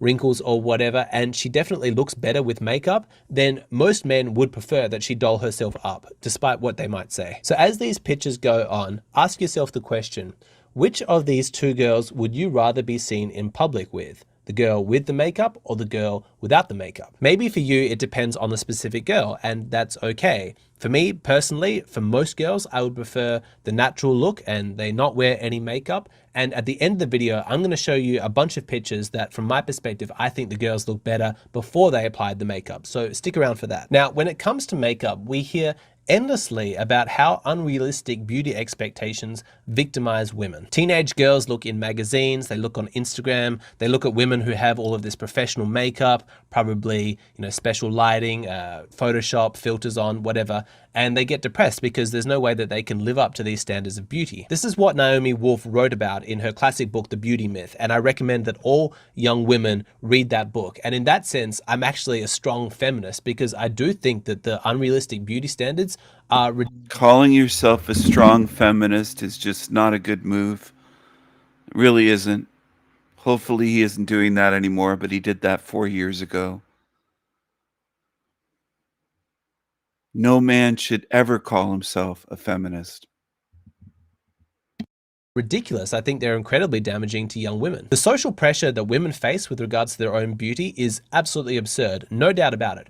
But we don't ever talk about how these unrealistic beauty standards for women also victimize men. Sure, I will grant you that it definitely affects women more, but stop and consider the fact that unrealistic beauty standards plastered all over the internet and magazines and things like that, they do harm men in the sense that they give men unrealistic expectations for what to expect from the women in their lives. And anytime your expectations don't match up with reality, there's going to be suffering. I think of a young guy who is presented with a normal, sweet girl, nice personality, perhaps she's a little bit plain, but the two of them, they definitely have a connection. But if this guy has been conditioned through all of his teenage years, you know, scrolling through Instagram or whatever, to expect a certain level of beauty, to expect women to constantly look glamorous, then he might think mistakenly that she is ugly, and he might sabotage the potential relationship over that. That sucks. That really sucks. Obviously, it's horrible for the girl, but it sucks for the guy too to miss out on those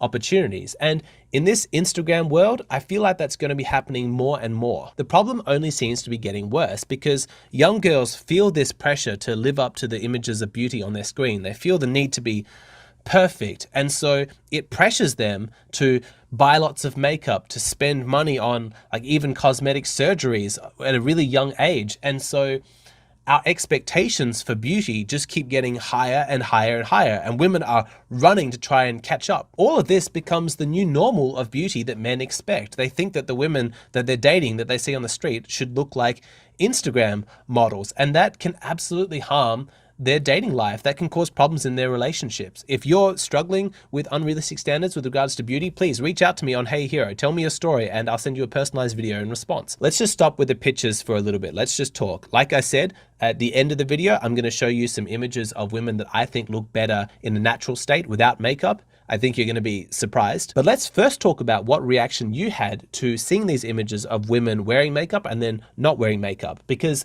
I think that process can be quite confronting for some guys, especially if they think of themselves as someone who would prefer women not wear too much makeup, if they're advocates for natural beauty. And if looking at those images and you're honest with yourself and you go, actually, I think that those women looked better with makeup, let me first say that you have nothing to be ashamed of. Makeup is pretty effective, isn't it? Like, some of those transformations were really pretty incredible. Eyeshadow makes droopy eyes look sort of young and vibrant and youthful. Foundation makes your skin look perfect, makes you look young, gives you that sort of glow. You know, lipstick makes the lips look fuller and more vibrant. There's no shame in recognizing as a man that makeup does work. It can turn plain women into, you know, appearing more beautiful. Of course, makeup is effective. If it didn't make women prettier, no women would be using it. But because it appeals to men, because men like looking at pretty women and makeup, you know, makes women prettier, that's the reason why I don't think it makes sense to criticize women for being fake with their appearance when they're doing it to, you know, appeal to men. Like, we have some responsibility of that, in the same way that we can't criticize men for being overly ambitious and just working to make money, when really a lot of the reason why men are doing that is so that they can be more appealing to women. If women didn't care so much about wealth in a man, you know, men might actually calm down and work a little bit less. So there's some shared responsibility between the genders here. After living in the States for 6.5 years, I kinda came to a conclusion that American men hate women. Of course, there's gonna be an exception to everything, but I would say that a very big amount of American men hate women, or at least they don't like them. Or at least not as much as men in many other countries. I don't really understand where it's all coming from, but have you seen all the comments on social media under many different types of posts? If a woman has achieved something, they're gonna be saying that it wasn't her. She didn't achieve anything. What does she can do?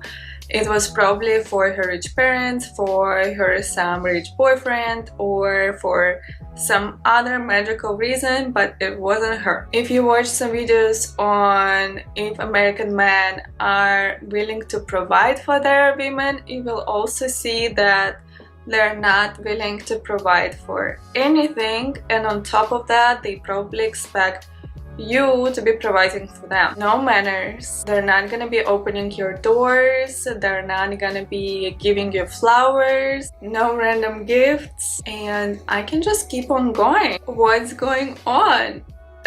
Why American men are not there to admire a woman? That is not happening in Eastern European countries. That is not happening in Europe. You will come to Europe, you will be all over drowned in compliments, as well as in Eastern European countries. Here, a compliment, men are rude as a form of flirting, men are ghosting you as a form of waiting for you to chase them, or waiting for you to court them, or to do something for them. They're lazy, don't want to invest in you, and then also devalue your achievements or devalue your brains, or just think about themselves. Honestly, when I was moving here, I did not think that I am gonna be making a video like this, or that I will be observing all of this, but this is a reality of the American man. The only man that still got something, most cases, are the ones who are immigrants or the kids of the immigrants, or also possible the ones that are successful and had opportunity to go and travel around the world and see how things are at other places. It just feels like American men would rather date other men, rather date their dudes and their guy friends, and a woman is an enemy. If things are gonna be moving the same way, I don't know where American society is gonna end up. As not a Native American citizen, I don't really understand where it's all coming from, why there is so much hate towards women from men. I can see why there is so much hate from women towards them after receiving such treatment, being disrespected and not cared for and not admired.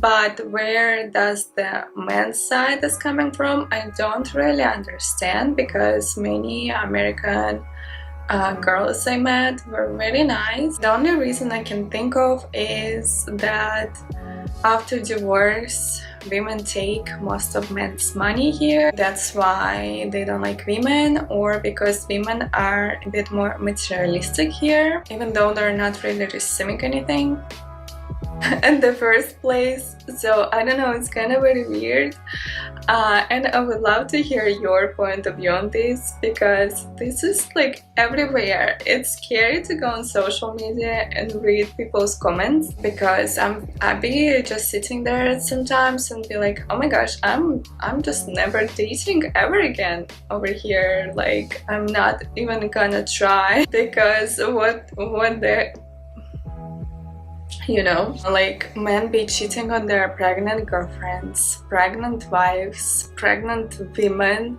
and I know that happens all over the world, but I feel like when from the get-go a woman is not being respected and admired, that happens a lot more often. But you know that most of our behaviors come from our childhood and what our parents taught us, so I could guess, or I could think, that it starts in the families, and mothers or fathers don't teach their boys that they are supposed to respect a woman and they are supposed to admire a woman. There's supposed to be certain things, certain culture around all of this. It's been like a huge observation of mine, and it's been really on my mind a lot.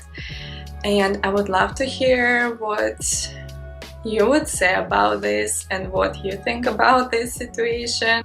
What we can do as the society, as American society, to improve it, because this is like not a good direction to be going to. Women will be more and more closing off, staying alone, not wanting to date, not wanting to deal with anyone after getting disrespected over and over and over again, or treated unfairly, or just like not treated well. No woman will wanna date anymore, at least American men.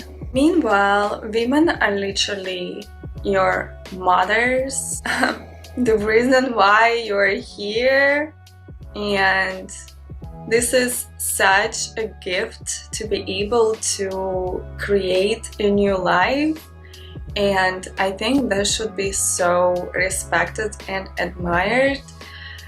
Even if you're not the mother yet, like I'm not the mother yet, but still women have to go through so much more. Their well-being with their moods because of their hormones, all of those systems that would allow us to have a baby. Like, we are literally here to continue your bloodline. It's literally mind-blowing to me why women are so disrespected here. You literally came out of a woman. And a woman is the reason why you're here. She carried you for 9 months, she suffered on giving birth in all the first years of raising you. Why do you don't respect another woman, the potential mother of your child? If a woman makes more money than a man or is more successful than a man, it hurts Americans' men ego so much that they start bringing you down, they start trying to dim your light, they start just being so jealous over you. And in my personal experience, my mom has always made more money than her husband, and she is also 18 years older than him. So she's been more successful. She bought a house herself where they both lived in together, and they were fine. But here, I feel like American men, majority of American men would not even stand the fact that they're with a woman that is so much more successful and further materialistically in life than them. To be okay to live with it, or to be still supportive of it, or be admirable about their woman that they have reached some sort of success. Maybe it just comes from everyone being more superficial, only focusing on what materialistic things they have, and they want to have more just for themselves, not much to share. So they see everything as a competition. That might be the case. We'll love to hear all of your thoughts, guys. Thank you so much for watching, and I will see you in the next one. Bye!